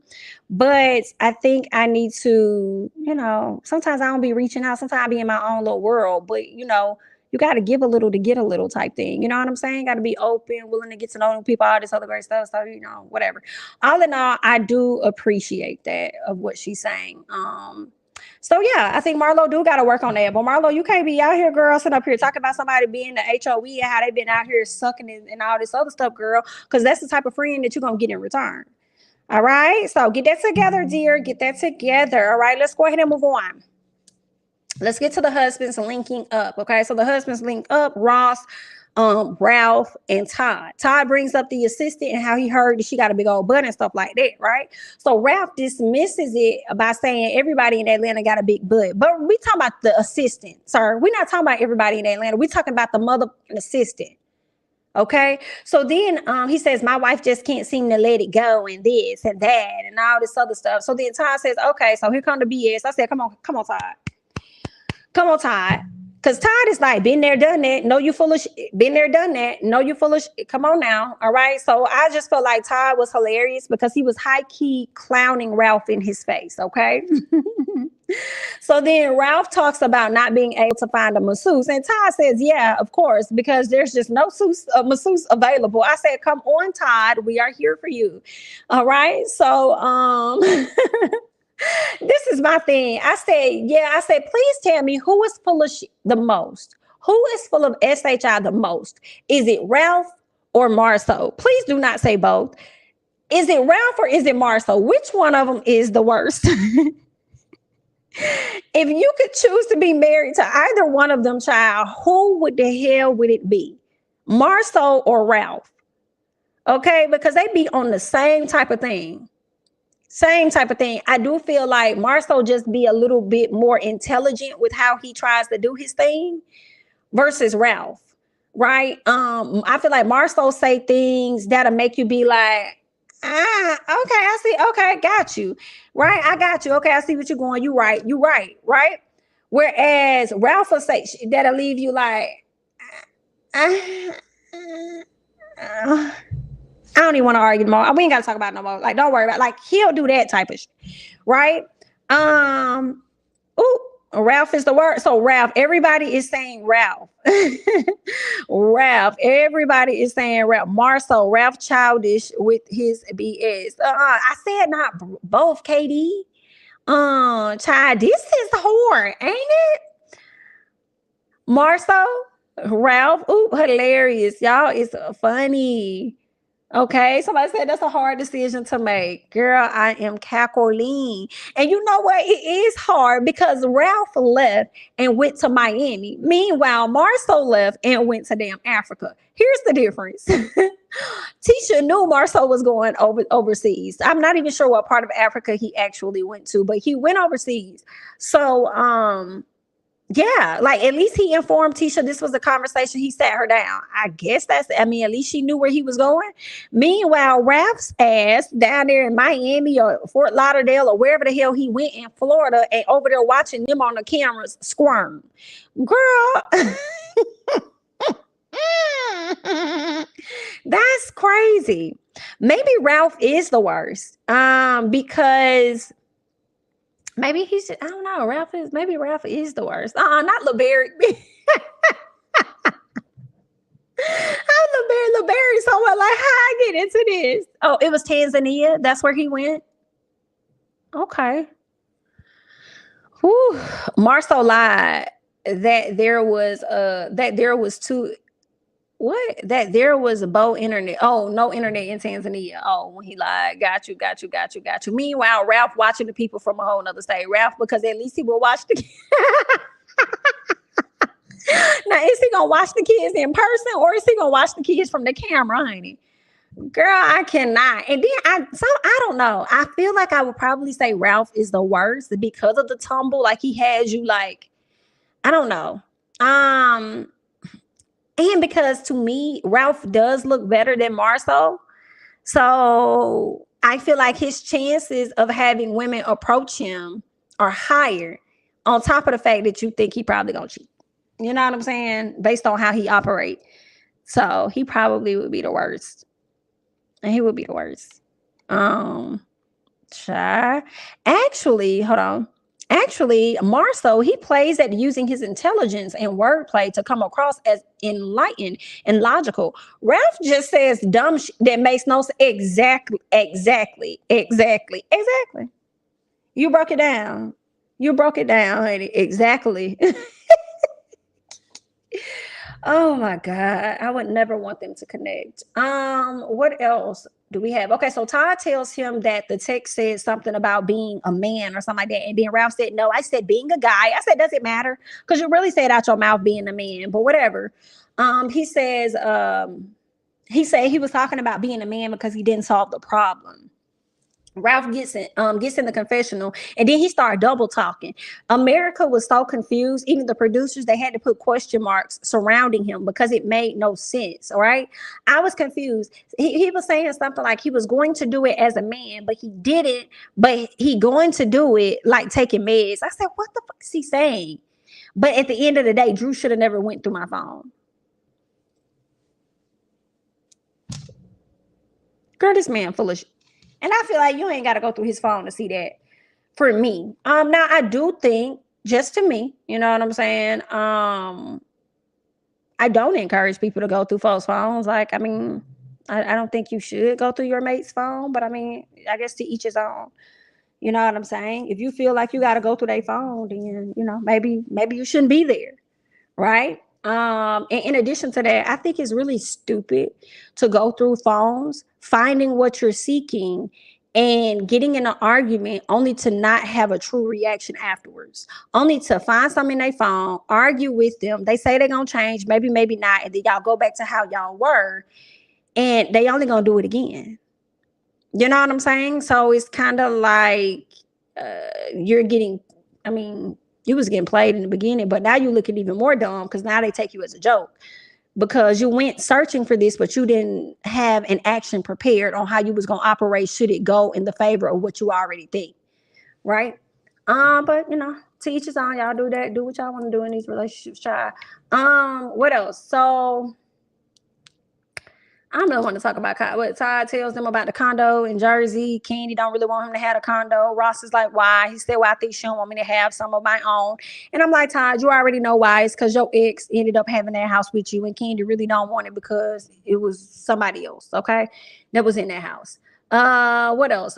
Even though, and I like that Todd also said this too. Todd was like, Candy had other folks at this house. I said, ain't it? Then Candy been at that house for a long time? Candy, you been there for a very long time, girl. You done had all kind of people up in there. Okay, girl, and you don't trip off that now. But all right. Anyway, so Marlo and the managers, okay, that's what happened. So her nephew, she got her, she's managed by a husband and a wife. Her nephew is getting ready to go off to prom. He's such a cutie pie.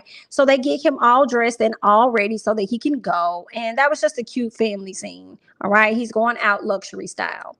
Now let's get to Ralph and Drew again. Ralph did this dinner for Drew, really nice. He got her an outfit, flew somebody in to do her hair, got her makeup done, got somebody to escort her all the way down to the I guess the tailor's office, the person that does like the tailoring for his suits and stuff. So he said he did all of this to show Drew that no woman comes close to her. And that's where, to me, Ralph goes wrong, because you feel like you have to do these grand things to show her something that could be so simple.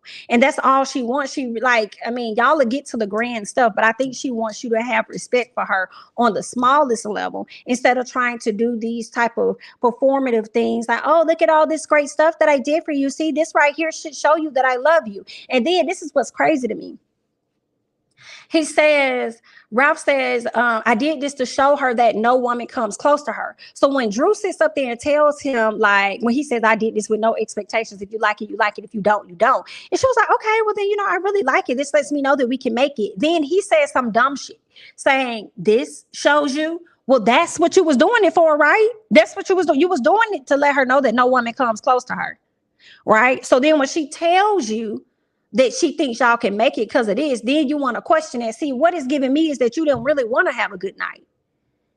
And if you did want to have a good night, you wanted that good night to look like praising you. Just praising you. Oh my God, Ralph, you're so amazing. This is so beautiful. So that's what you mean when you say, let's have a good night. You wanted that good night to be about praising you for getting her some damn rose petals and taking her out on a date, when you honestly didn't even have to do that. You could have cooked a meal for her and brought her into the kitchen at y'all house. All right. And just communicated. Hell, you really could have sat her down on the sofa, had some wine, and just had a full conversation and been transparent. And that would have did a whole lot. Okay. So he be missing the mark. He be missing the mark. What else ended up happening? Okay, so she asked him why he did all this. He says he loves her and wants to be the best for her and the family. She loves the dinner, but wants to make sure they don't have really high highs and really low lows. Drew says that Dr. Ken not Drew, but Ralph says that Dr. Ken taught him to not have high expectations for others and not have anything for himself. So now it's going to be God, him, his wife, and I guess everything else. And I was like, okay. Drew was like, so you ain't had that before or whatever? He was like, nah, I know I didn't, because I'm such a giver. So basically she felt like he always came first and she didn't. And I believe exactly what she's saying. I do believe that, because and it could not be true. Okay. Ralph could have a point, but what we see on television doesn't look like she's ever first at all. All right. It's always looking like the latter. What else happened? What else? Drew says that she often doesn't open up because of his wrath. Okay. So she's like, even in this moment, I'm feeling like I'm walking on eggshells, sitting on eggshells, because I don't fully know how to express myself, because I don't want to ruin the night. Because whenever she opens her mouth to express herself, he makes her feel like she shouldn't. Girl, that NIGGA, like, I don't know if they're gonna make it, y'all. I hope they do, because I don't want to see, a family torn apart. But with his actions in the long run, she gonna get tired of dealing with that. She gonna get tired. Ralph wants to focus on having a good night and saving some of these conversations for the therapist. And that made me think of Put a Ring on It, when it came to Kenneth and Shorty and how he didn't want to have certain conversations. Let's just have a good night. Let's just have a good night. All right. And it sounds like a good night for you is escaping accountability on your Thank you so much, April Glow, for the super chat. We watched the whole narcissistic cycle of abuse play out in this episode. It was sad to watch. Indeed. Thank you so much for the super chat. I appreciate that. What else ended up happening? So he says that he set the night up with no expectations. Like I said, if she cool. If not, if she don't like it, that's fine too. And it's like, nah, if she don't like it, that's not fine. That's not fine, because you were gonna show your ass. So stop. Like, why would you say that when you know you didn't mean that? So she says that this night shows her that they can make it. And that's when he said, oh, this night. So this shows you. He's so ignorant. Then says he is going to sign her up for sessions with the doctor to learn how to talk to men. And I was like, then you need to sign him up for sessions to teach him how to fucking listen to women. Are you serious? But she said she's going to sign him up for some too. He couldn't take that. So then he says, the doctor said you do these little zingers or something. She said, oh, we want to talk about what the doctor said. Well, the doctor called you as a maniac. So let's talk about that. And let me tell y'all, Ralph really got upset when she said that, which makes me think, was he called a maniac in his past? because that seemed like it really, really upset him or triggered him to be called a maniac. He don't like that word. That's like somebody calling you crazy and just, I'm not crazy, don't call me crazy. You know what I'm saying? Or whatever your word is that you don't like to be called. That's what he was giving me. And then he tried to blame the East Coast people. And I said, here he go again. This man, like, not you blaming a whole coast. Not you blaming a whole coast of America and trying to talk about how she used the word. That's what East Coast people do. And this, that, what are you talking about? This man is crazy. So she kept wanting to touch him and he would not allow her to touch him. And that really made her upset. Of course, Drew apologizes and says that they both have work. They both have work. And she just wants to have a good night or something like that. Like, we both got work to do or whatnot, but I just want to have a good night. But my thing was this: why are you apologizing for what? What did you do?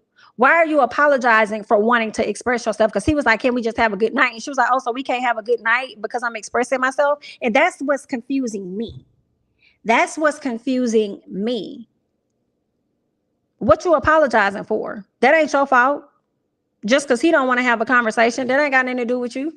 He made this situation go to the left. Raph, what else? So Raph feels like he does too much. I didn't like that he said that either. She cries, she gets up from the table, walk away. And then he says that when she comes back to the table, she was like, I just want to talk. Like, can we talk? Can we talk? Can we talk? And he's like, give me 1 second. Hold on. Okay, cool. I just wanted to send that in there. So he's like, that's my problem. I do too much. I do too much.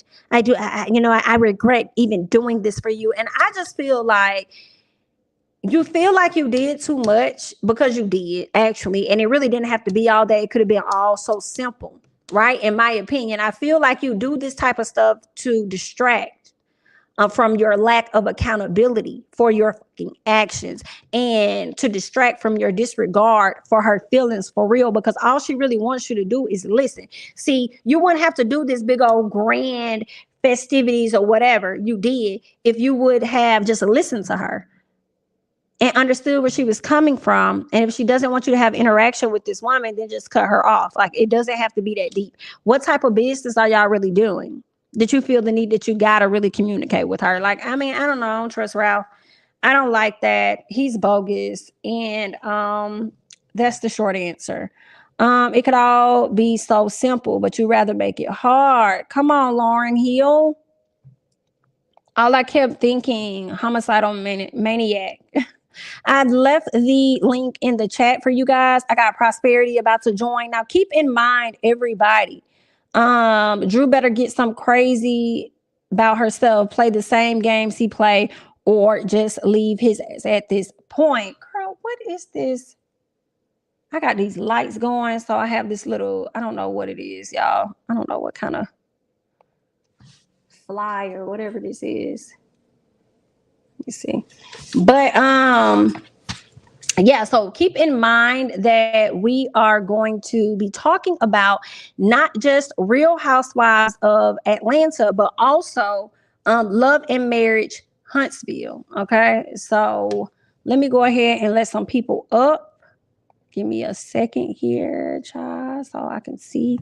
Let me go ahead. I got Prosperity up here first. So let me go ahead and add Prosperity to the chat.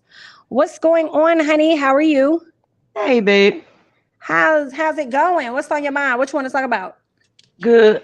First, you and Bondi got to stop going at the same time. Y'all got us doing gymnastics over here. I know she had a tight schedule and I was trying to hurry up and get this stuff out, girl. You know we not going to not watch both of y'all. You know we got to see. And you know I'm going to call in. Yes, But and we love and appreciate y'all too. we love y'all. But Stormy, first of all, Mm-hmm. in that scene, driving up and walking in, all I saw was a narcotics dealer's ex-girlfriend or girlfriend. I swear my hand to God, You that's all I saw. you saw what now? She just gave vibes of narcotics dealer's ex-girlfriend. Now she got her own money. He helped her get her. I don't know, but that's what I saw when she was walking in. Oh wow. It was just the gold of it all. Oh When she her wow. Okay. gold G wagon, she just It's gave the, that vibe when she was walking up. oh, gotcha. Oh, she gave that vibe. Did you check out her live that I put on my page today? And yeah, I saw it last night when she did it. Okay, okay. Because she definitely gave insight, but I'm bringing it up for those that have not seen the video and may thought the same thing that you thought. She kind of goes into like details of her background for those people that want to check out that video. Did you Yeah, I have know. any I'm not saying that she is, y'all. I'm not saying she is. I'm just saying that's the vibe she gave me vibe? walking up. Yes, that was just her Yeah. little aura at that time. It wasn't a bad thing. It's not a bad thing. That's just what my crazy ass mind went to. You I'm from fun. DC, y'all. We hood. Did you have any Uh, other thoughts on Love and Marriage or Real yeah, Housewives of Atlanta? Hmm. I can't. Destiny looked like she wanted to cry because she didn't get invited to that damn party. Like, girl, let it go. You wasn't invited. If you don't care and the relationship is dead, why are you sitting there almost in damn tears? So Kiki can come, but I can't come. Girl, stop it. The Mm. gravy train is over. Tisha, you're not gonna stomp your own damn foot, let alone fight nobody. This is I know Mel was like, "This ain't Kiki. This is not Kiki. We not back in high school, and we not fist fighting. You can come over here if you want to." Mm. Well. Stormy gave me a better look at her after I did her interview, letting us know that they cut out a lap because they tried to make her seem like she was just a little hood rat that just liked the star stuff and was being on Mel's side. No, Hmm. like the rest of us, we wanted an understanding. Did a whole interview. We still don't understand what the real problem is. Everybody's looking for the answers, point blank, period. Hmm. Ralph gives me Ralph and Drew is Marto and Tisha. I don't care what nobody say. That's who they are. And every time they go in the damn scene, I swear I hear somebody say action. And when the scene is over, I hear somebody say and in scene right there. Really? You think theirs is fake? I don't know if it's fake, but they go into. I don't know if Drew or actress, so she might just every time she get on camera, she thinks she acting. I don't know, but something is not giving something for me. It's like they playing a part or something, and if it is, please stop, Drew, because you making yourself look crazy as hell, and your son, I mean, and your husband look like a psycho killer who we are scared if you do too much, he might hurt you. Mm, And mm, he mm, talking mm. about he comes praise God, then him, then you and the kids. He looks like the type, your son is not his. And once y'all relationship over, he seems like the type that's gonna be like, yeah, that's my child and that's your child. It's not a good look. It's not a good look at all. Whatever y'all think y'all doing, please stop. Change the storyline before we get too far into the season, because this is not a good look for no one. Mm. Sheree, your house is every damn thing. But what we do still want to know is where your mama was at, because you asked for our prayers and you asked for us to keep an eye out for her if we saw her call y'all. So where was she at? Can we finish getting that storyline finished? I just want to know. Oh You my they yeah, god. they say she paying for the house. Like we want to know where Mama was at because you just left us out there. Oh I didn't do it. wow. I'm just asking the questions that everybody wants to know. I forgot about that. Well, I appreciate you for hopping on Prosperity. I got a few more people in the queue. All right, babe. Thank you, honey. Thank you for joining. I hope you have a great Always. night. You too. Y'all be safe. Have a good week, babe. You too. You know I'll Thank be in you. your DM. Yes. Have a great one. All right. Next up, we got my girl Nola Reed. So, what's going on, honey? Habits. That I was hoping was a I was tough. not next because I'm still laughing I from what I forgot about that. I was like, oh my God. I forgot. Oh, I'm embarrassed.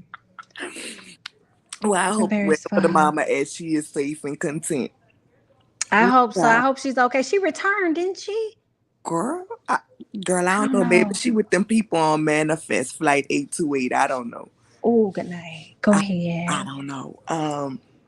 Girl, I was listening to your live earlier, and if I was Jamie, scoot to the back of my brain, in your own voice.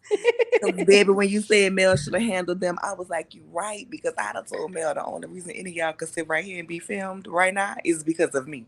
Right. Okay, Tisha, somebody looking for you. Baby, your husband is not looking for you. Not even a little bit. Not a little bit, not a lot, not at all. Only person looking for you is your mama, so she can get your husband to pass over them funds to get that food truck and serve them slot potatoes she around here peddling. That's it. That's all.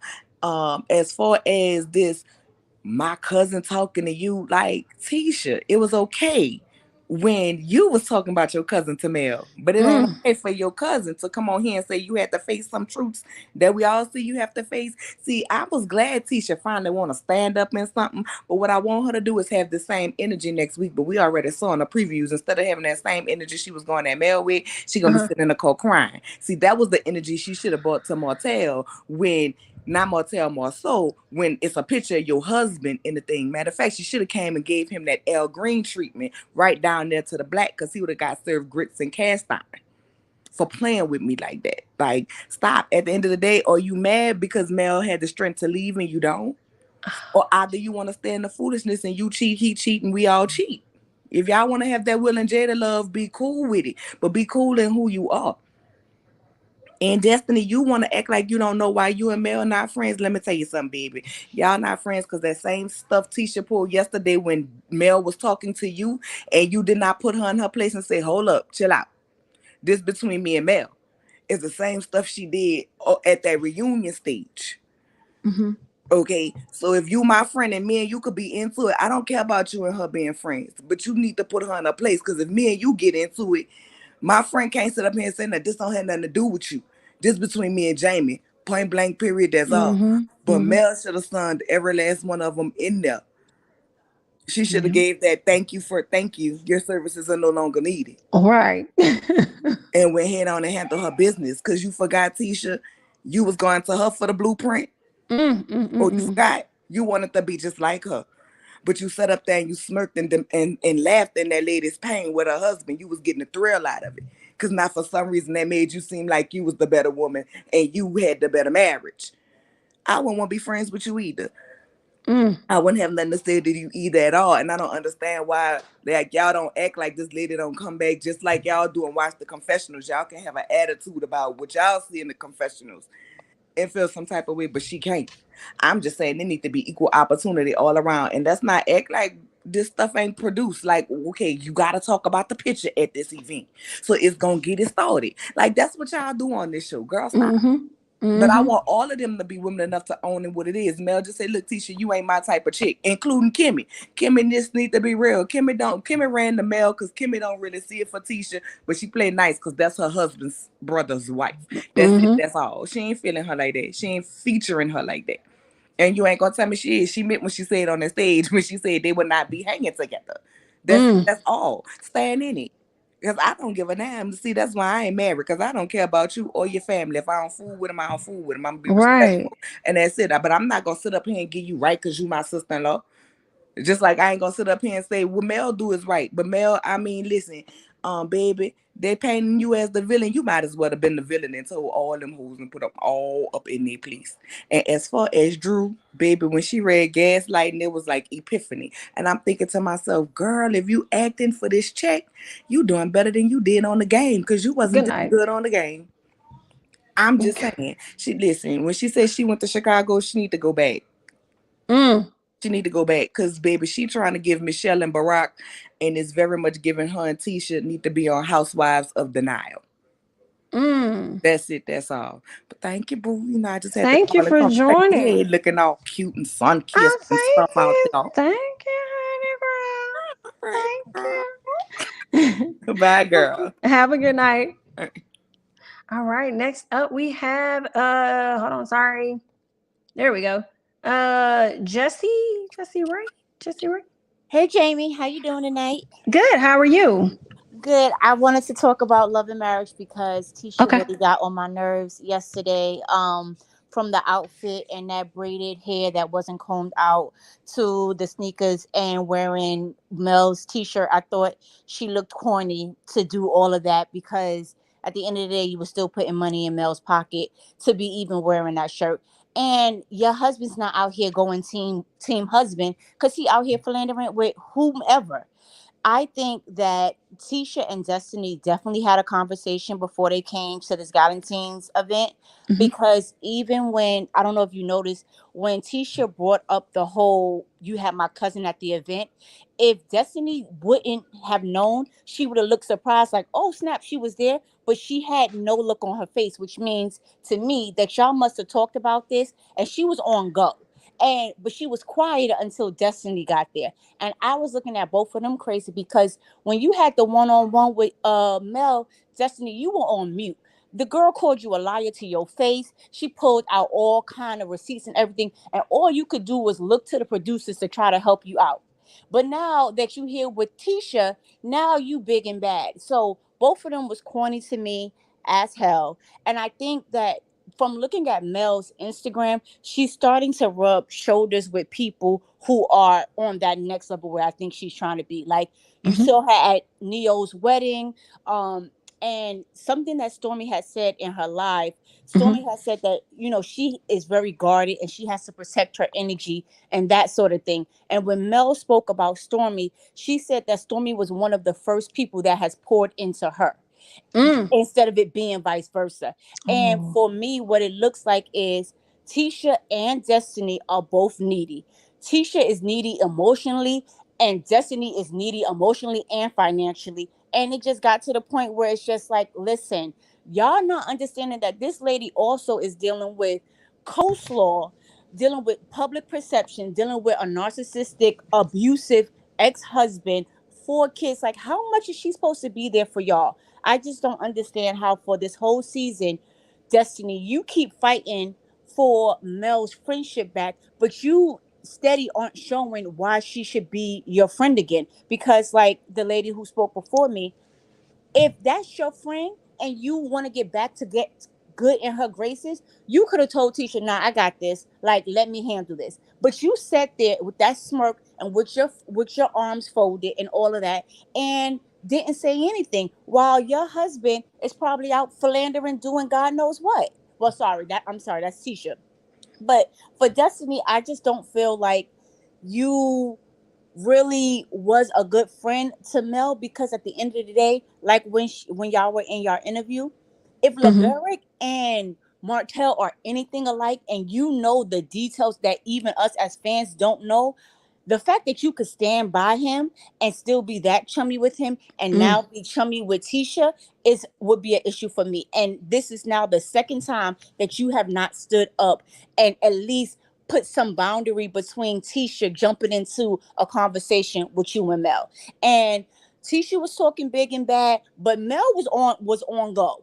And I feel Mel this season, because I feel like after that reunion, she saw that all these mofos was playing in her face. She done put money in their pocket. She helped the Scott start scope and all of that. And y'all still sitting up here playing in her face, knowing that that man was cheating on her. So for me, I kind of want Mel to leave so that the show will have to rely on Tisha and the rest of them to hold it, because I think at this point they've used her the first couple of seasons to, not have to talk about their own infidelities and their own ish that's going on. And now that Mel has stepped back from not filming with Martell, now they're mad because now your relationship is on blast. And Mm.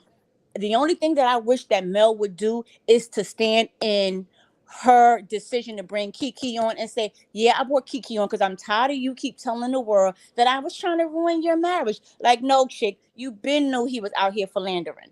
So, like, just admit it. I think if she was to admit it, then it would get a lot of people off her back, because a lot of people are trying, keep saying that she's fake about that. But Mhm. I think that she's just playing chess, not checkers, because unless Tisha has been shown to be a liar. Tisha lied with the cousin when they were having the meeting in Black, and she was just like, "Oh, what did I say? I didn't say anything." And then when Kiki was like, "But you apologized," she was like, "Well, wait, I did, but why are you still making a big deal?" Then she also lied at the reunion when she was just like, "Oh, we don't talk about Mel." And Kimmy was like, "Yes, we do." So at the end of the day, you've been proven to be a liar.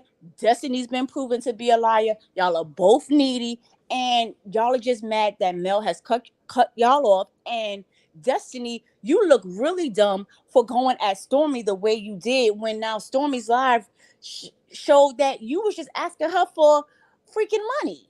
So it's just like, you're not even playing chess with this, because once the show is over, you still got to make money for law and this house that you trying to refinance that you can't afford, because that year that your ex-husband was paying for the house is up, and she out here doing these little events. And I hope her single's good. I hope it charts, because at the end of the day, if Mel leaves and you don't have a storyline and you're not willing to talk, then you about to be demoted to the front of the show, or even worse, kicked off. Because what are you bringing? Like, you're still riding Mel's coattail for like the third or fourth season. Before, it was you playing friends with both Mel and Martell, and now your whole storyline is why Mel don't want to be your friend. Talk about something else. I'm tired of this. Like, Mel don't want to be your friend. Build a bridge, get over it. Y'all are grown. The way her face cracked when Mel said had, I was just like confused. Like, she told you this. And Mel has been saying the same thing over and over. I don't care about you being friends with anybody. Just don't talk about me. I don't understand why she's still running to everybody acting like she doesn't know. And I agree with you, Bondi and Nisi, that I think that she's using that op and enemy as a buzzword, and it's to evoke emotion out of everyone, so that they'll be stuck on the emotion instead of asking, like, well, what did you say? What did you do? Because every time that question gets thrown to her, just like in the interview with you guys, she do a whole semicircle around the block without getting to the answer. Yeah. Well, you said a mouthful, and I definitely appreciate you calling in, sharing your thoughts, Miss Jessie Girl. I got a few more callers to get to, but we definitely appreciate you. Thank you. Bye. Thank you. Have a great night. You too. Thanks. All right. Miss Girl went in. Okay. Let's see. Let me listen. We got Phil next. Honey. What's Good going evening, on, Jamie. Phil? Can you hear me? Yes, I can hear you. What's going on? Good. So I gotta piggyback off prosperity first. I hope we do find out where Miss Thelma was, because Sheree was asking for prayers and I won't answer. So I definitely agree. Now y'all know I got to respectfully disagree with the people. I always love, but respectfully disagree. So I'm a quote Miss Quad. Mel does not have a hell, heaven, jail cell for any of the people. She don't write none of their checks on the show. Mel came to Carlos with the show, but they came with them with a home improvement show, and Carlos switched it off to Love and Marriage Huntsville. So clearly Mel and Martell wasn't enough to have their own show. Sorry. It's an ensemble cast, and everybody brings something to the stage. I just got to keep it real with that one. I agree. Because if I can interject real quick, it makes me think about Potomac. You know what I'm saying? And how it's certain people on the show that individuals absolutely can't stand. But if all of those people didn't play a part, it wouldn't be as entertaining, you know? So, i.e. Nene Leakes. Oh, help me. Nene, it's an ensemble cast. Two, okay, about the Mel and Destiny situation. Yes. Like, I feel like something is missing. I think it's really just Tisha, because last season Destiny went hard for Mel with Martell. She was all down for it, and we was all killing her, because even his mama had to check Destiny and say, mind your business. So I don't think that. Now, as far as this party thing, everybody did a little bit too much for me. I'm a star with that one. But we can't say Tisha a punk, and when Tisha pipe up, Tisha wrong. Mel, you been talking to everybody about Tisha but Tisha. So you can't expect Tisha not to come in with the smoke. And I look back at the episode, like you said earlier, I was watching earlier, and they definitely did some bad editing, because at one point Destiny was talking to Kimmy, but it was muted, and then she started talking to Mel, and we didn't know what she was saying. But as far as Mel and Tisha, all right, y'all got beef and y'all don't like each other. But both of y'all, if Marceau is really cheating on Tisha, then he has to answer for that. But Mel, you keep saying, well, people saying on the streets, but you saying the same thing. Give her some proof. Let her know if you really care. Or are you just trying to be messy and get They both do the same thing, but I just think that people call out Tisha, but not Mel. And I think that's why I kind of lean towards Tisha's side, because I don't think people are really fair with the situation. Mel is messy. She was wrong.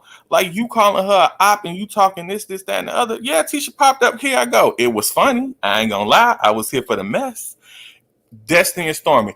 I want everybody on Twitter, on YouTube, in the chats. Stormy is not an ugly girl. Stop talking about her nose and her lips. She has black features. not. We gotta stop doing that. Stormy is a very pretty girl. I think I so feel too. like Stormy came with Big Southern Talk, and Destiny came with Up North Smoke, and then they was gonna wreck the whole spot.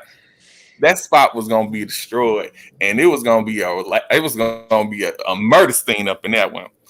I do think that Mel and Kimmy had a conversation beforehand, because why was that girl such a big deal to mention? Because Kimmy saying it to Tisha, and then Mel saying, well, you didn't say nothing when she said girl, had me thinking that they had already had a conversation about it or whatever. But, I just want us to, I don't know, as far as Destiny and Mel, Destiny, let it go. She don't want to be your friend no more. I mean, I think Destiny is genuinely hurt about it, and it has to be something more than what Mel is just saying. If they was talking bad about you, why you can't say what you said, other than that, I was a Scorpio? I mean, what else is it? I think that's what, we all want to hear. We have to wait to the reunion. I think Martell can't get that license because he owed the state money. It can't be he can't pass an open book test, because who can fail an open book test? It's open book? Everybody's saying it's open book on the internet. So it has to be something more than just that as to why he can't pass that test. And my last thought, and I'm going to let you go, Jamie, because you got other people waiting. Yeah, I got quite a few. Oh, if we want Tisha to boss up to Marceau the way she's bossing up to Mel, and let's say Tisha boss up and they end, and she in her marriage with Marceau because he's been doing X, Y, and Z behind her back. Are we gonna celebrate Tisha, or we just gonna say, well, Mel was telling you years ago you should have left years before? Because we gotta remember, season 1, it was Team Hope. It was Team Hope. They even had another baby. But now look at her. She can't even stand to talk to the man. And how is Martell telling Mel stuff about Destiny when she got Martell blocked and she said she don't have no communication with him? But that's all I got, Jamie. I'm in the chat. Always causing controversy. And you hooligans from earlier that was in the chat cutting up, chill out. Say what? Who was in the chat, huh? There was some hooligans earlier in the chat going at it. I was like, whoa.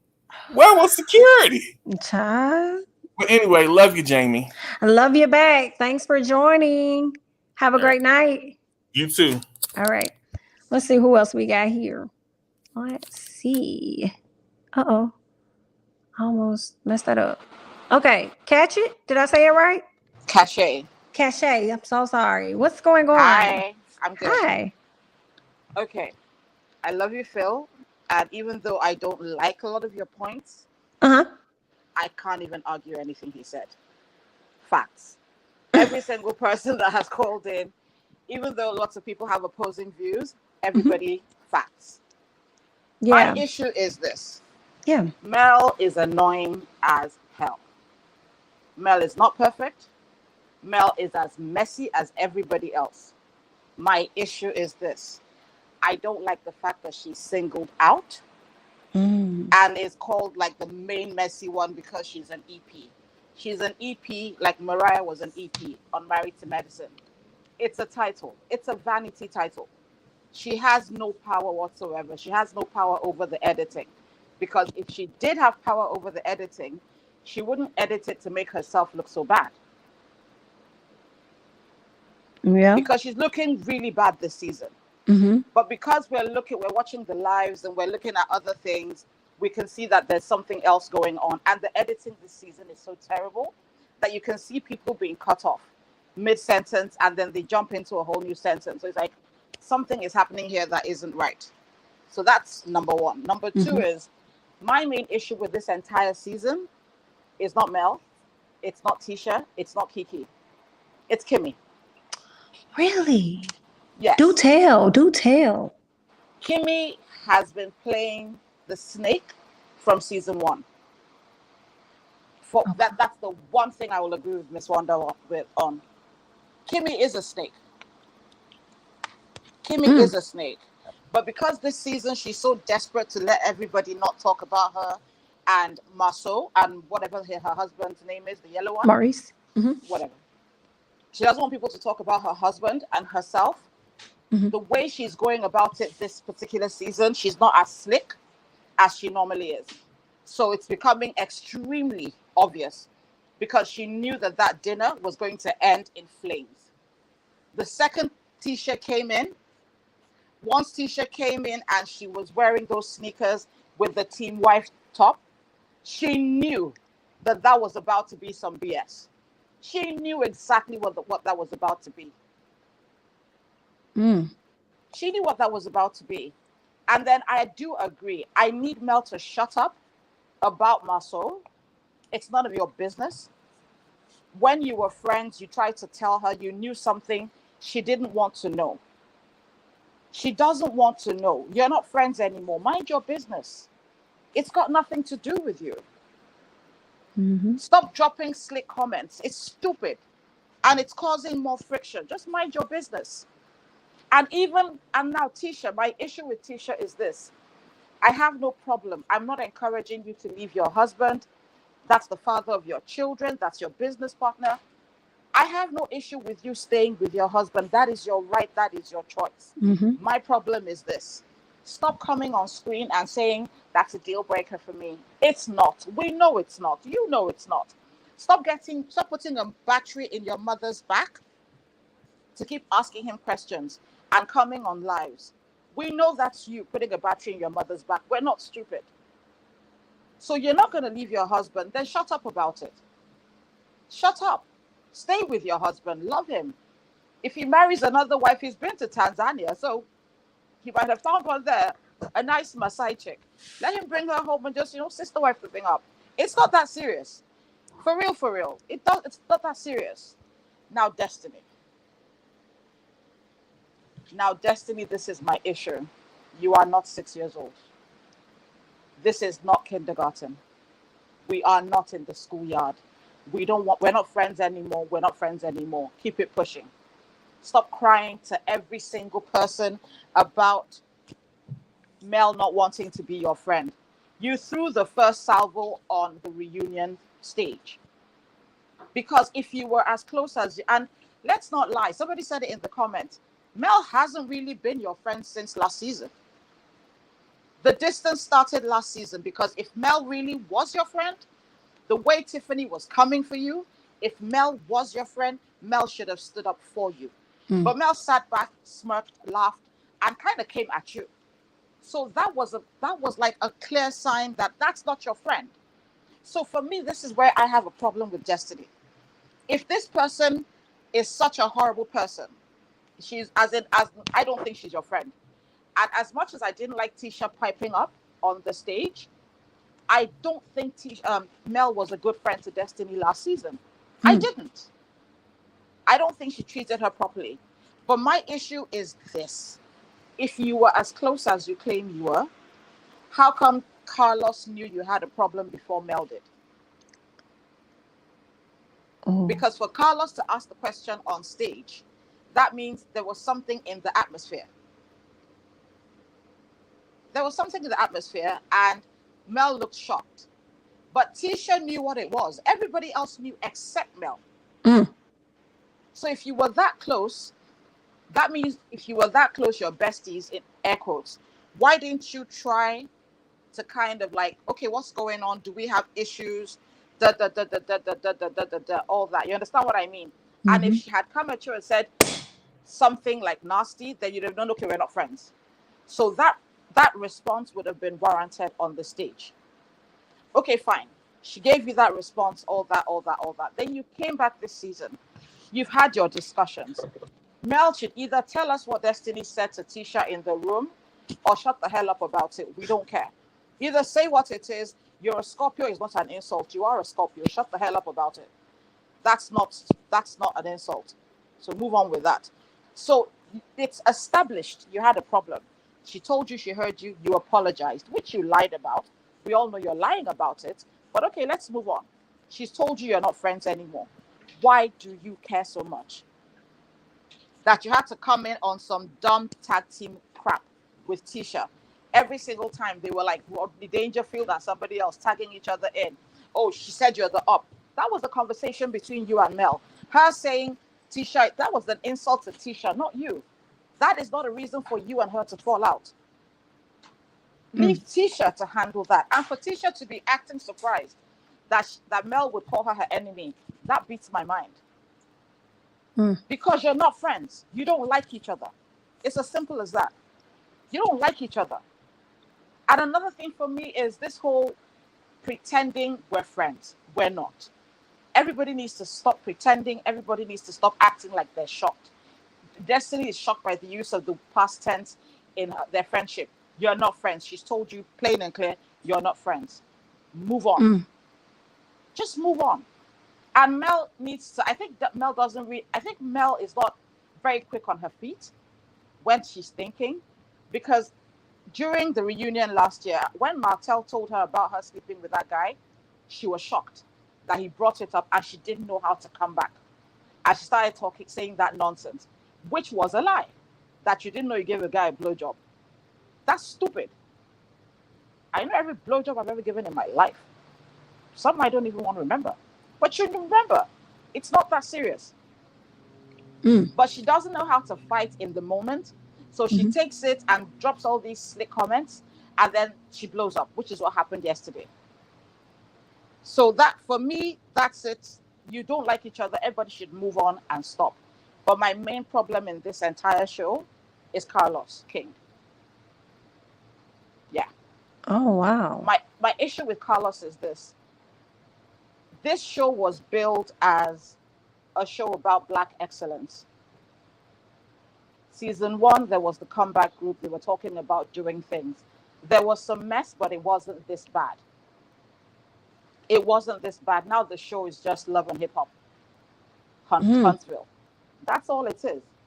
Because Mel and Martell have removed themselves from being the center of the show. Their mess was so juicy that now Carlos just wants mess. Which is why we don't talk about Stormy's business. We don't talk about Mel's business. We don't even talk, when we see the Scots, they're usually talking about Mel, Martell, or something stupid. There's no substance anymore to the show. And it seems as if it's all about going after marriages. Mel and Martell are done. Now we're highlighting Maso and Tisha's issue. Where Kimmy is smart. She pushed everything on everybody else. She's pushed everything on everybody else. So now we're going to spend the rest of the season highlighting the cracks in Maso and what's it called? Tisha's marriage. Because Mel and Martell are no longer in each other's presence.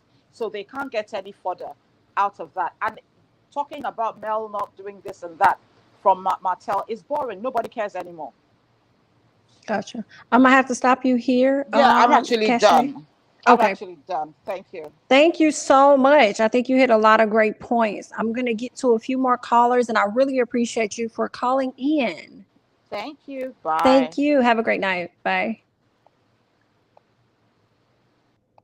All right. That was a good call. All right. Let's see who we got. I got a few more people in here, and I'm ending it with whoever I have in here. Got a few more after you. Hi, Norris. How are you? Hi, Jamie. Nice to see you again. Same here. What's going on? What's on your mind? Are you talking about Love and Marriage Huntsville or Real Housewives of Atlanta? What's on your mind? I'm gonna talk about a little bit about Candy's other show. Candy in the Game? Yeah. Okay. I think that Brian is the star, as the breakout star of the show. He brings a lot of fun and entertainment. I'm happy for him that he got his business, up and going, or that he's gonna have it up and going, and that he beat his habit, and hopefully this business, and his new venture keep him from taking steps back. Absolutely. Because we want him to stay clean and stay healthy and keep shining. And then Brandon, they need to fire him and keep Dom. You know, the only reason why Brandon, you know, got that job was to get closer to her. Mm-hmm. And you know, only That's true. And he don't do anything. The only person that he does is Dom. That's it. He don't do his job whatsoever, but sit at the bar Wrong and person. he eats and drinks. That's it. With them big lips. And Shardo, I feel bad for him, but business is business. You know, he deserved to get fired. You know, he could have got suspended, but at the same time, you don't want to keep suspending people and giving them chances. So, you know, I know he wished he could have stayed at Blaze instead of coming over. But yeah, but I like how the show ended, you know, and I think that Safari is the top and Patrick is the bottom of that relationship. Oh wow. Okay. I like Patrick, but I just feel like Safari, I think she need to soften up on him a little bit. I think she a little bit too controlling. You know, because she didn't want him to have that housewarming party and, you know, invite Chandrika and her man. And I just feel like that's insecurity. It's like, why are you so threatened by Chandrilla? Right. You know, it's like she don't want him no more and he don't want her. So it's like, girl, get out of your feelings. You know, I feel like you should have, you know, showed your confidence instead of being insecure. Absolutely. So I think that's where she messed up. But hopefully, you know, as their relationship grows, that she, you know, start treating Patrick as an equal. Right. Instead of acting like she up here. And he done it. You know, Patrick do seem a little slow. I still do like him, though. He's smart. And, you know, I think he's a good guy for her. And I just think she need to loosen up and let him develop himself as a man. And she can help with that. And then on the Real Housewives of Atlanta, well, Philip, I like Philip better. He's starting to warm up a little better. You know, he's starting to rub off on me a little bit. So hopefully he continue on a good path that he's on. But Drew and Ralph, I think they, or should I say, Wreck-It Ralph. I think their relationship is on life support. You know, it's just like they keep fussing, they fighting, and then it's like they make up the breakup too much. And they only been on the show for now 2 seasons. And you know, and then talk about Don Juan, I think he just acting out just because he on TV. But and Sheree got that basement done. You know, finally we get to see that basement. It's like, dang, how long that's been, like 5+ seasons or years? So finally we get to see that basement. It's beautiful too. Yeah, I know, just like her. And you know, I like Kenya too this season. I'm glad that she gonna have her moments, of course, but I'm glad that she giving that villain role to somebody else. I want to see Kenya shine outside of that. But anyway, I think that, you know, I want to say Candy is the queen of Atlanta in my book and of TV. Okay. You a queen too. You an ATL queen too. Okay. Yeah, but I think you shining bright like a diamond in that purple. Oh, well, thank you. I appreciate it.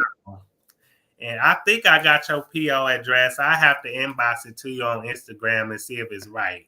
Okay. And then your name is Jamie. That's me, right? That you want people to write on the envelope when they send your gift. Yep. They see your gift.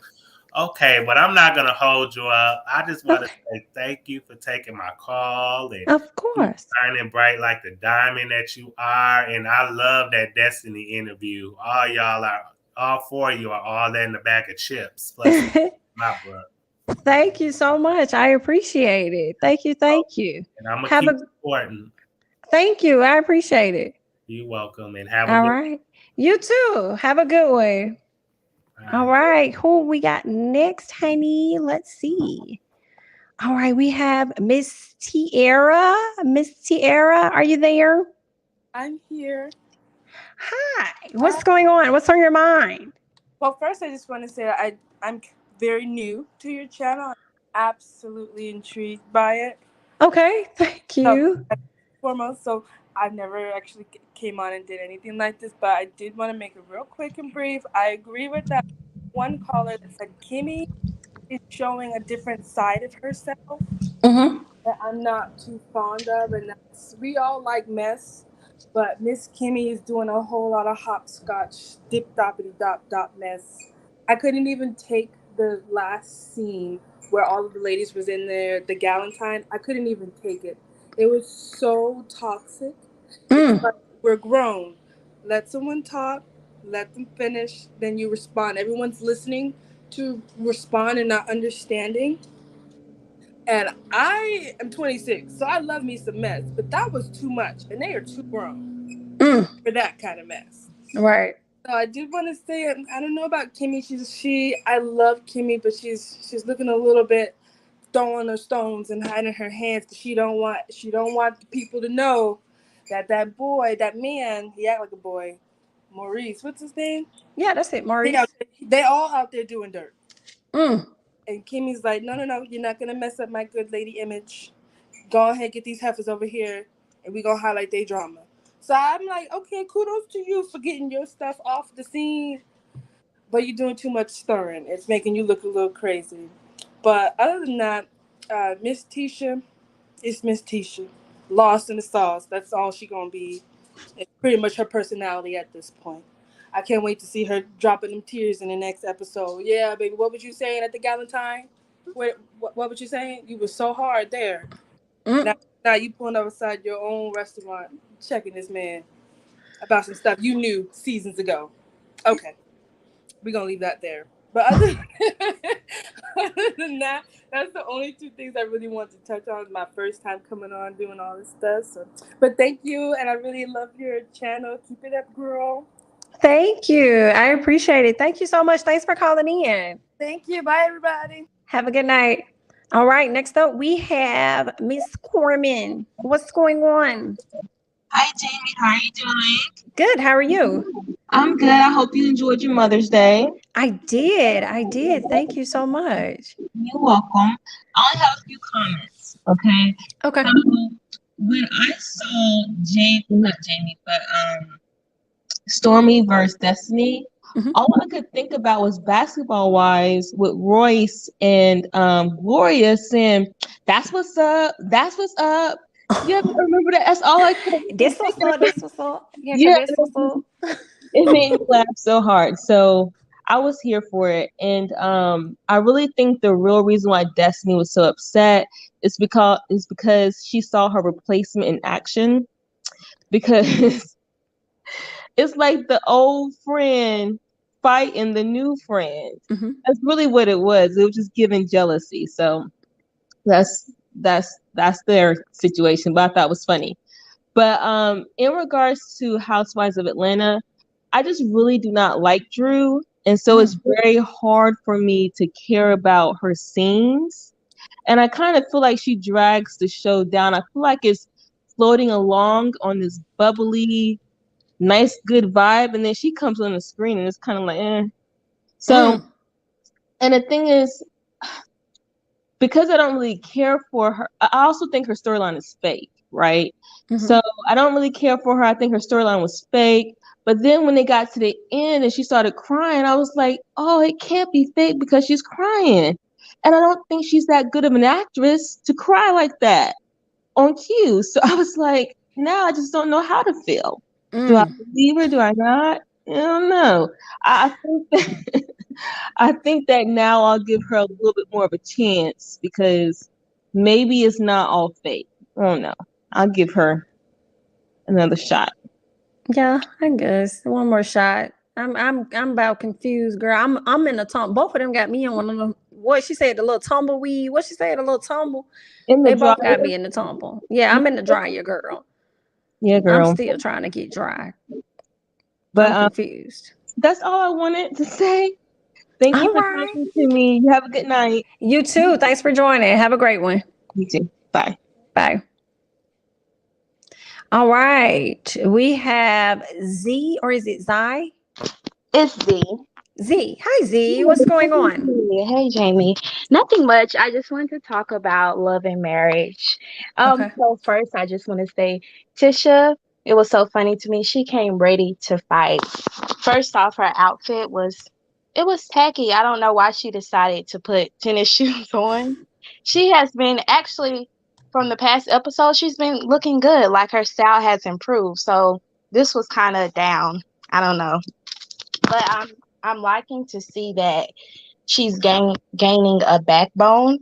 Mm-hmm. So I was kind of liking to see her stand up for herself and stuff like that. I just want to see her stand up, for herself when she's talking to her husband.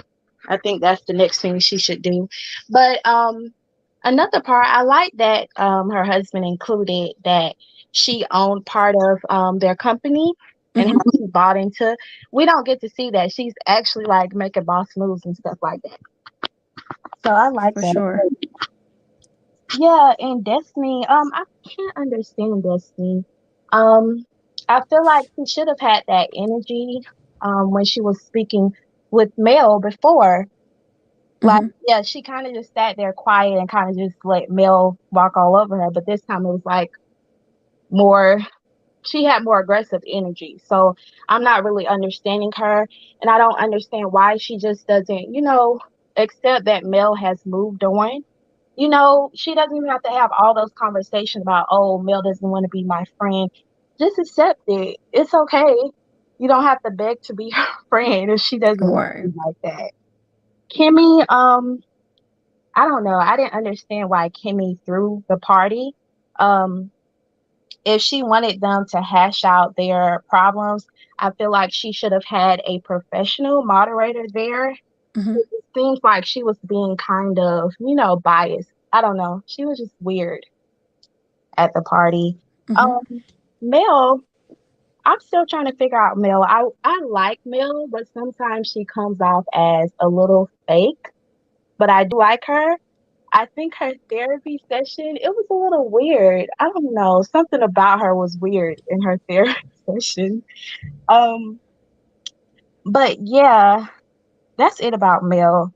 I mean, I think she's just done with everybody. I think she just feels like everybody is taking advantage of her and maybe the position she's in.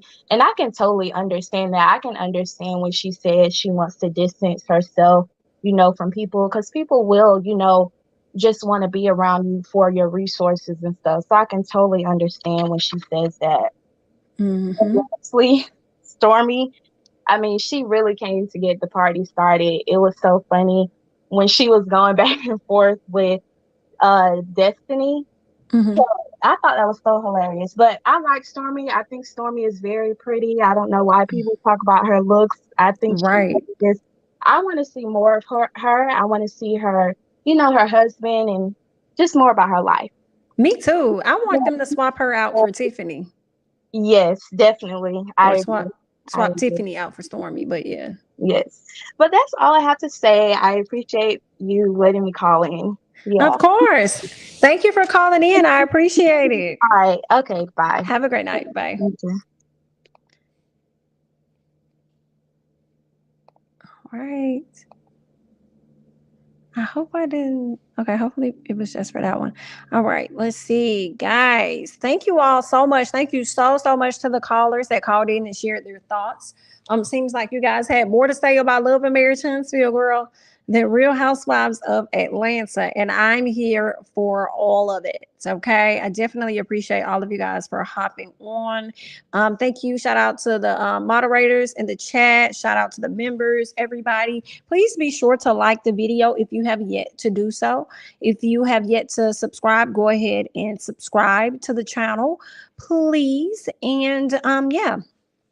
Follow me on Instagram and Twitter at jamithatsme. And I think that's all that I have for you guys. I'll probably be coming to you guys tomorrow. Probably around the same midday. We're gonna see what the schedule looking like tomorrow. But I definitely want to talk about this stupid officer, or correctional officer or whatever she was that then got caught, that then ran off with the doggone inmate child and got caught up, honey.